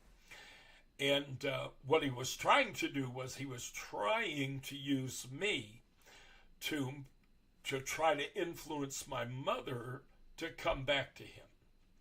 And all of a sudden, he'd be complaining about her, but I love her and I've always loved her and blah, blah. He cheated on her every day of their marriage. He stepped out on her every day of their marriage. And but he'd give me this big song and dance about how much he loved her and he always loved her and blah, blah, blah. Narcissists have to be in control. If he had left my mother, that would have been one thing. But my mother leaving him, no, that doesn't work. He has to be in control. So the fact that she decided to leave him and he was not in control of that situation, that was something he wanted to change, okay? That's why he was trying to get her back. And so anyway, he was trying to use me, and I'm not very easily manipulated because I was a pretty bright kid and I saw what my father was pretty early in life. And I knew that he was full of malarkey. I knew he was able to act and put on this big performance. I knew he could take facts and blow them up and turn it into something completely untrue. And so anyway, he didn't stay for church. He would come to my church while I was setting up the sanctuary and the Sunday school area and all that. And he'd be talking at me the whole time. I'm setting up chairs and I'm setting up the platform and everything. We were able to set it up on Sunday morning before our service, leave it set up. We had church Sunday morning, Sunday night. We had Bible study and prayer meeting on Tuesday night. And we had an evangelistic service on Thursday night, like a midweek service, an actual church service on Thursday night. So we had church 4 times a week, Sunday morning, Sunday night, Tuesday night, and Thursday night.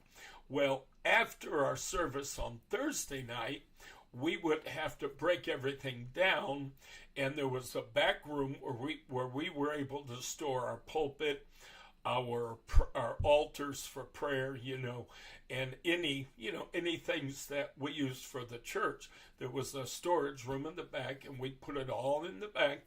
And then this hall, they would rent it out to people for weddings and what have you, only on Friday and Saturdays. So that's why we set it up on Sunday morning. We broke it down on Thursday night. So anyhow, he'd come yakking at me, then he'd leave. And which is kind of funny, but anyhow, he started to go at one point. My father was an atheist. He was a God hater, religion hater. All my life growing up, the Lord had called me to preach when I was 8. And all my life, my father came against my faith and told me how stupid it was to believe in God and how churches were garbage and it was fake and blah, blah, blah. I mean, he just constantly, that was a battle I fought to maintain my faith my entire youth. So all of a sudden, though, he began to attend the church that I had served my internship in. Okay? the pastor of that church had come to our home one time with his wife and daughter for dinner. I invited them to my parents' house and made dinner and all that. Well, my father was there that day. We were hoping he wouldn't be, but he was. And he behaved as he always behaved. And my father, all he ever did, 24/7, didn't matter if he was in front of a family member or a foe or a friend, he would tear down his family, something awful. He just took, tear down my mother, tear us kids down, just, we were no good. We never knew how to do anything. We were no help to him, and blah, blah, blah, blah, blah. He was, again, like Trump, the perpetual victim. Everybody in the world was against my father, including his kids, including his wife. Everybody. Nobody wanted to help him. Nobody wanted, everybody was trying to do him dirty and blah, blah, blah, blah, blah, blah. Well, the pastor of the church I did my internship in, he actually had grown up with a father who was similar to my father in many, many ways. And during my internship, he and I had talked about it quite a bit. And after he had met my father, though, the next Sunday I went to church. As a matter of fact, I believe it was the next day, because I think I invited him on a Saturday to come for dinner. So that next day, Sunday, I went to the church, and I go into the office, and Brother Carver's there, the pastor. No, I'm sorry. Wait a minute. No. I hate when if I don't get my facts just right.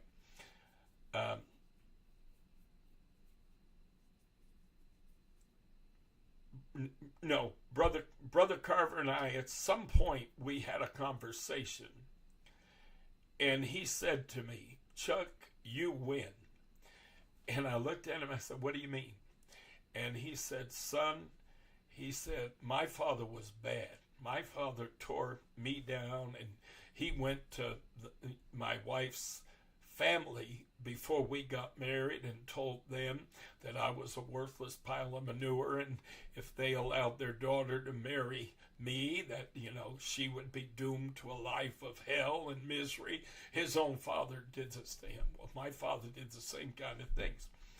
And anyway, he said, after meeting your father, he said, "I'm going to be honest with you. He said, I've never met a more hateful, nasty, negative, accusatory, vile man in my life." He said, "I've never met anybody like your father." He said, "That man is so hateful, even toward his own family. And he's so negative." And so Brother Carver said, "You get the trophy." He said, "Your father's far worse than my father was." Well, so my father had met Brother Carver. So during my parents' divorce, believe it or not, there's a reason I'm telling you this big, long story, and I'm going to get there. My parents, I think my mother may have finally gone ahead and filed for divorce at this point. I used to go to my father's house and hold his hand, and he'd be crying and carrying on. And I was trying so hard to be there for this guy. Even though he had done me the way he did growing up, I was trying to be kind of supportive of him, and he was putting on this big act, and just carrying on. Well, anyway, he started to go to the church that I had done my internship in at one point, and I was pastoring up the road, many towns, and he put on an act, honey, like you've never seen in your life. Oh, my goodness. All of a sudden, he was saved. Oh, hallelujah. He had converted. He believed in God. He was committed to the church. He was going to live for the Lord. Oh, man, let me tell you, he could quote scripture. He put on such a show. He put on such an act. I told Brother Carver, I said, "Brother Carver, it's an act." I said that there's nothing genuine about this. I said, my father knows that the one thing my mother always wanted was for him to be saved and him to be in the church and what have you. I said, he's using this as one of his little tactics to try to get my mother to call off the divorce and come back to him. And Brother Carver said to me, "Oh, Chuck, I'm not sure. I really think he's sincere. I really think." I said, "Brother Carver, trust me. I'm trying to tell you, this man is a narcissist's narcissist." I said, "This man can put on a show. He can put on and act like you've never seen before in your life if he thinks it's going to get him what he wants to get." And Brother Carver, he kind of debated with me. He said, "Well, still, I think, blah, blah, blah." Well, long story short, my mother followed through with the divorce. And the minute that divorce was, going to happen and wasn't nothing my father's going to be able to do about it, man, he quit going to church. All of a sudden, he was right back to being the same God-hating atheist, the same nasty thing that he was before.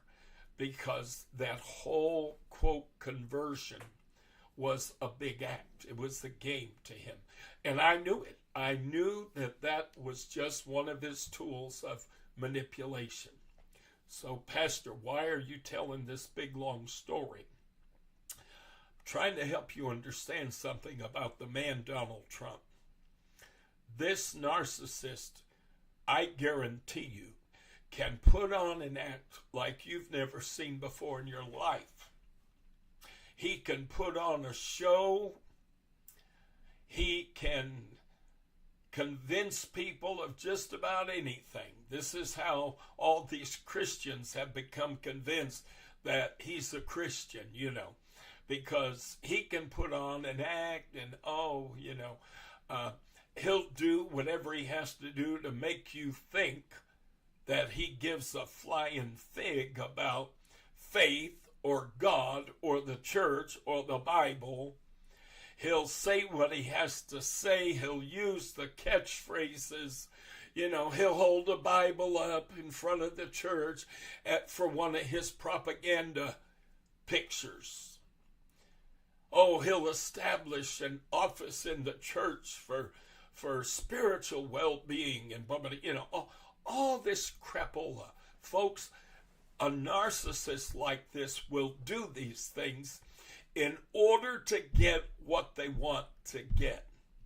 Once they've gotten it, they are going to be themselves. They're just going to be who they really are. And the problem with Trump is that man is such a blazing narcissist that he can't even keep the act up regularly.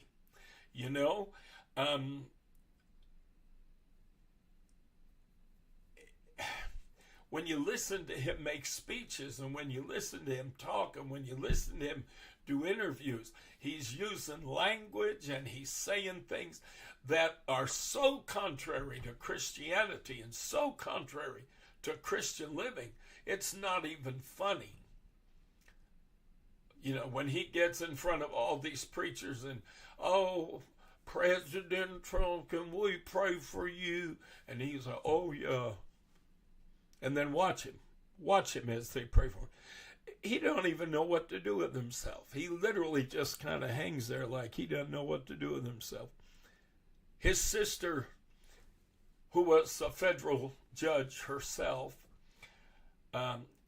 is on record. She's recorded. You can look it up online. Look it up on YouTube.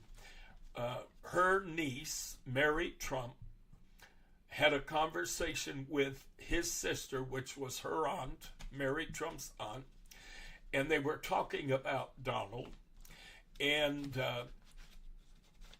while he was running for president, mind you, and his sister was saying, "Oh, he's such a phony.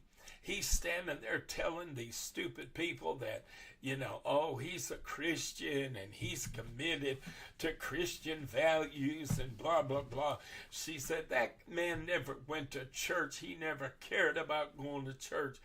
Once he became an adult, and mom might have dragged him to church, but the minute he was old enough, boy, he wasn't interested in church.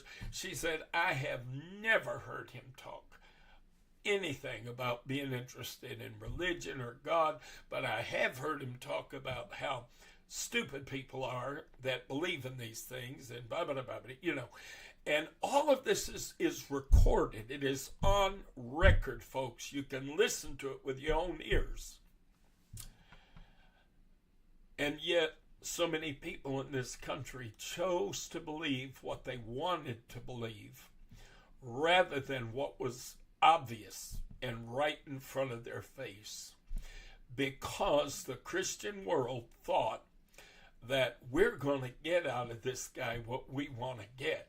We're going to be able to, torment the homosexuals. We're going to be able to do away with Roe v. Wade, bless God. Oh, we're going to be able to put the Bible back in classrooms, and we're going to be able to get schools to be able to have prayer at the beginning of the school day, so on and so forth. They're going to get what they want, so therefore they don't care how vile this man's character is. They don't care how nasty he is. They don't care how fake he is. They could care less as long as they're going to get a win. As long as they're going to get what they want to get. Well, I've got news for you, and I'm not going to go much longer today. I'm actually going to stop shortly. They're going to get way more than they bargained for. Much, much, much, much, much more than they ever dreamed. Because when God's church lays down with the devil and does business with the devil, honey, you're going to get up from that bed demon possessed. And they are going to find out that this guy is going to turn, ultimately, he's going to turn on the church like you ain't never seen. You watch. You just watch. He still kind of, tries to placate them. He still does things at the moment that endears himself to them, because being a narcissist, he loves praise. He loves people singing his praises. So whatever he has to do to get people to sing his praises. But there is going to come a point where he has fully gotten exactly what he was going for, which I can tell you is permanent power, surrounded by oligarchs, able to fill his pockets with more money than they can hold, so that he can be as rich as Elon Trump. I keep calling him Elon Trump. Elon Musk. I'm going to tell you something. Donald Trump said in his book, you can't be too greedy. Well, that's the complete opposite of Christian teaching. The Bible teaches us that the love of money is the root of all evil. Donald Trump wants to be as rich as Jeff Bezos. He wants to be as rich as Elon Musk. He surrounds himself with these people because it appears, by surrounding himself with these people, it appears that, yeah, he's in that club. He's one of them. Got news for you. Donald Trump isn't within 100 million miles of the wealth of Elon.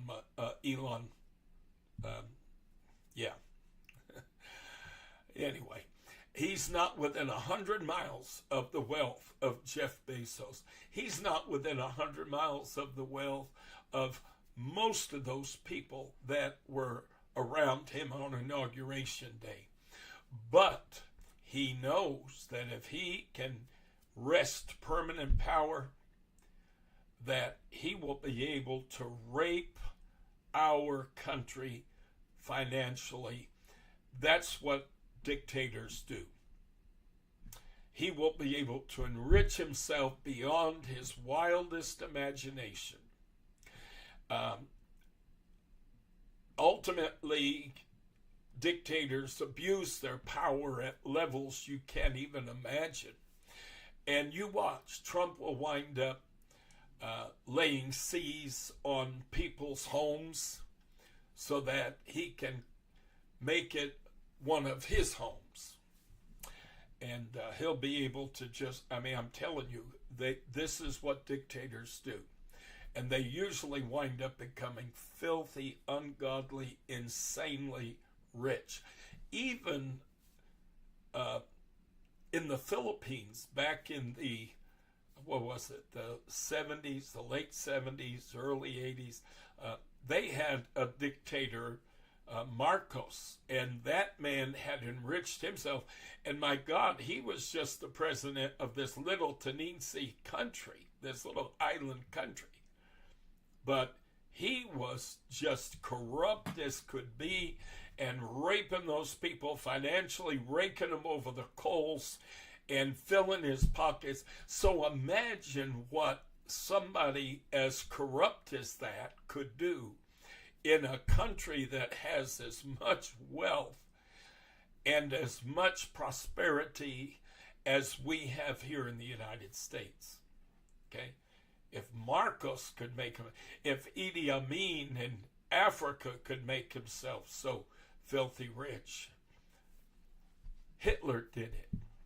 His buddy in Russia, Putin, has done it. Putin's filthy rich, filthy rich, because he's corrupt and he's just done all kinds of things to fill his pockets. Folks, that's what we have to look forward to. Because I told that big long story about my father to illustrate something to you. I know what a narcissist looks like, and I know how well they can act. And they can put on an Academy Award-winning act. That is what Donald Trump does. And he is nearing the point where he's not going to need to put on an act anymore. And you are suddenly going to see him reveal who and what he is. Many of us, we've observed enough about him to know that he's a wicked, ungodly, evil, demonic man. But you hadn't seen nothing yet. Believe me, you hadn't seen nothing yet. This man he doesn't care if millions of Americans die because of policies that he implements. He won't even blink. They can come to him and say, well, we went and dismantled the CDC and we stopped the CDC from issuing information and conducting seminars and creating videos to educate people about these diseases and this virus and so on and so forth.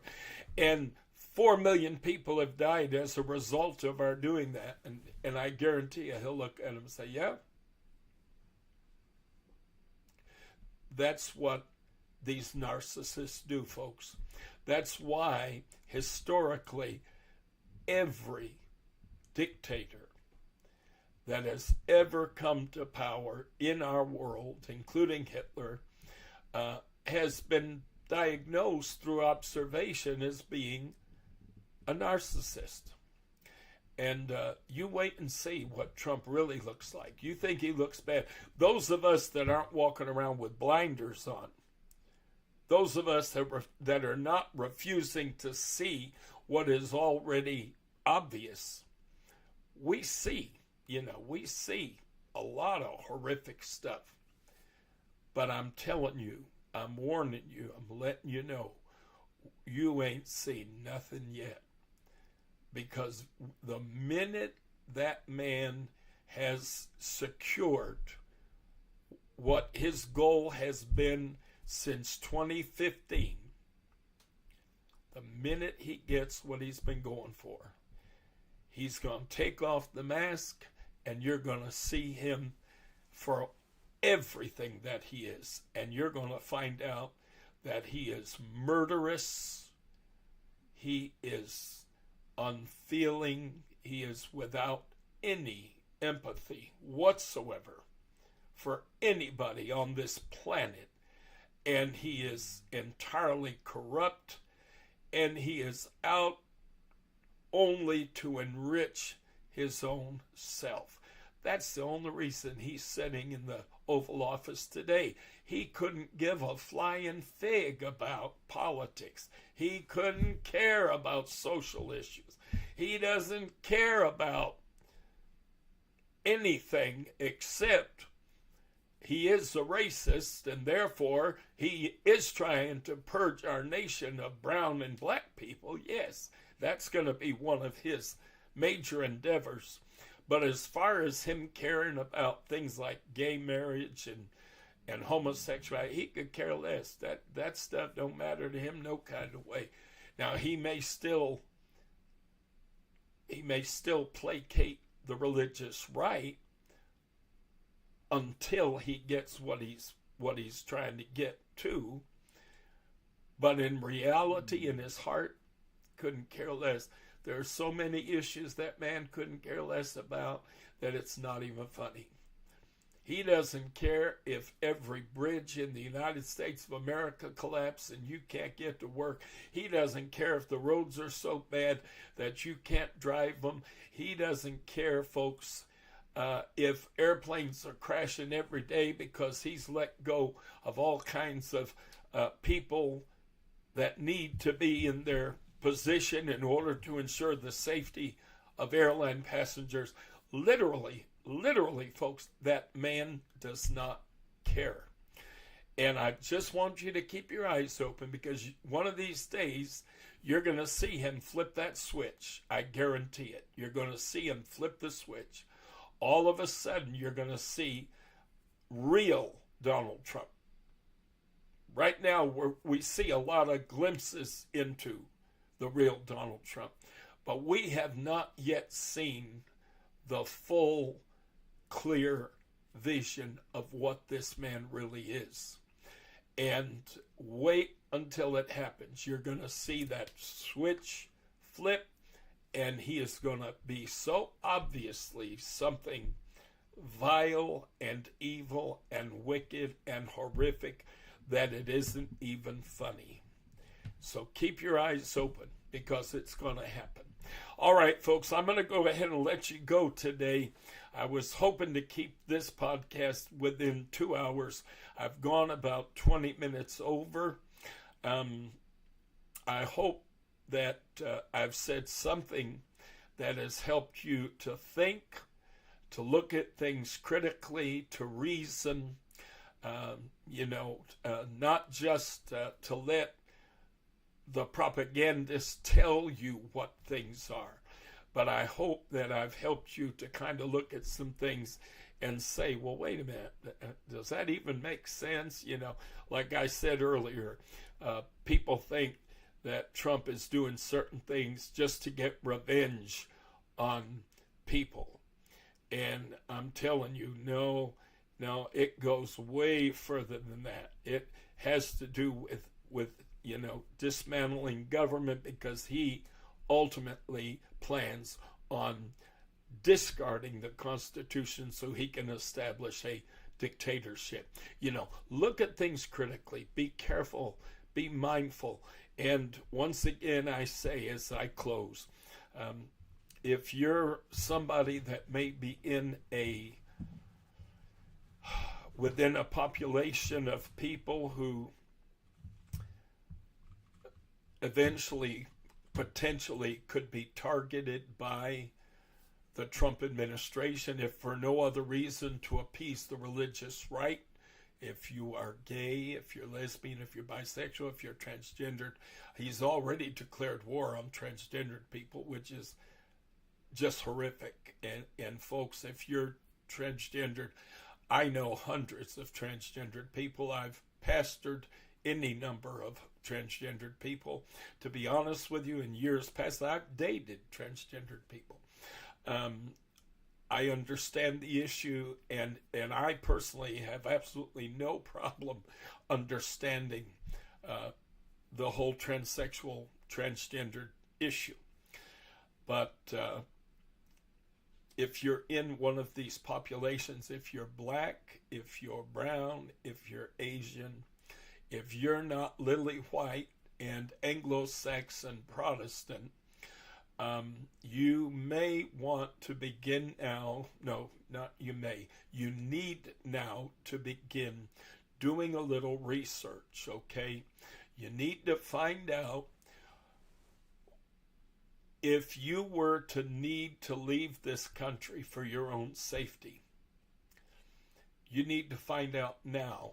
You need to make arrangements now so that you know exactly where you would go.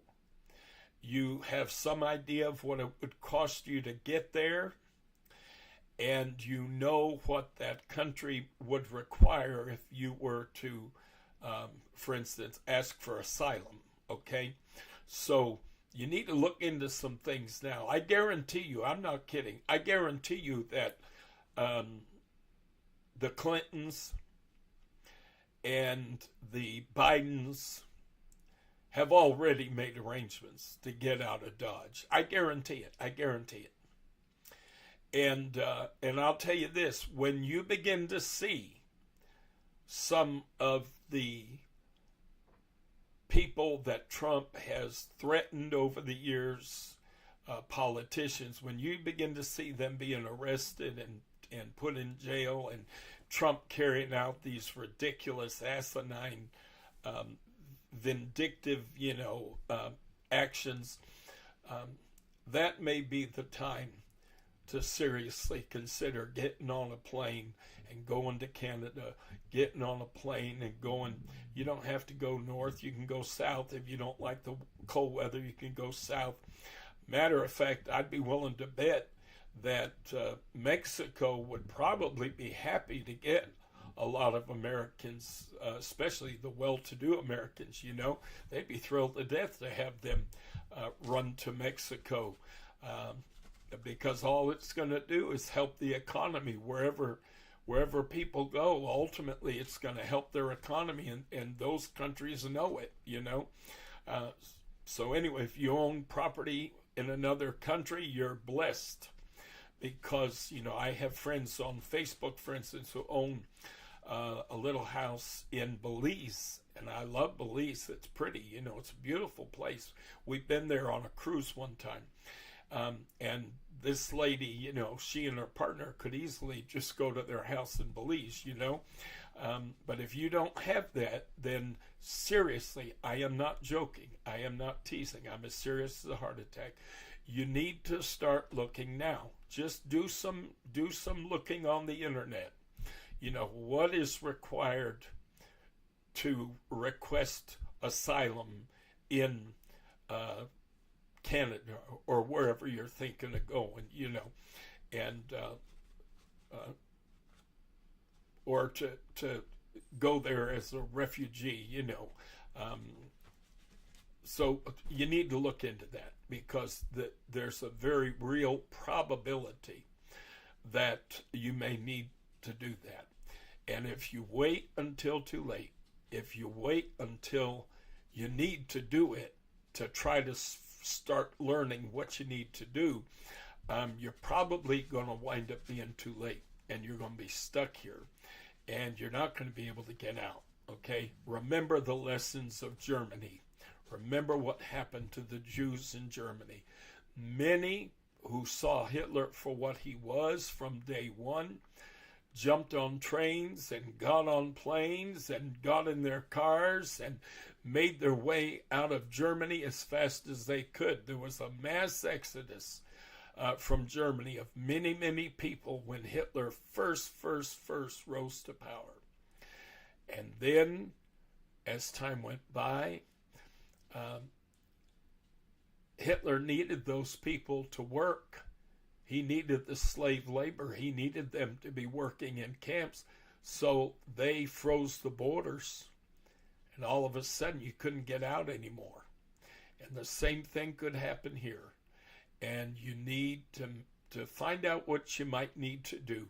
And just, if there's costs associated with it, try to somehow, set that aside so that in the event you can do what you need to do. Not to be alarmist. I will tell you this, please. God spoke to me months ago. He said people need, during this time, they need to be people of faith. You need to trust God and believe God. Now listen, when I say that, some people are really foolish. Some people are so foolish. They act like, well, bless God, I'm just going to trust God. I'm going to believe God, and no matter what happens, I'm just going to stay here, and I'll just weather it. Well, you do that, and you may well wind up dead, but that's all right, because the reality is there's a reason why God gives us advance warning of things in the prophetic or through the prophetic. There's a reason he gives us advance notice. When the Lord told the Jewish people there was going to be years of famine, he didn't expect them to say, well, that's all right. When the famine comes, bless God, I'll just trust the Lord to provide food. No, no. He gave them advance notice so that they could stock up their storehouses and prepare themselves so that when the famine came, they wouldn't be destroyed by it. The same is true of what I'm telling you today. If you're under the sound of my voice, God has blessed you because I'm sounding the warning. We are headed for stormy seas. You can believe God, you can trust God, and he wants you to do that. But that does not mean that he does not want you to approach things practically. When the church fell under persecution in Jerusalem, many of the believers left.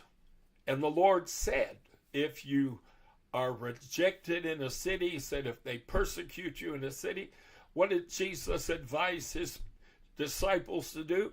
He said, flee that city. He said, flee it. He said, get out of it. He didn't say, sit there, bless God, and believe God.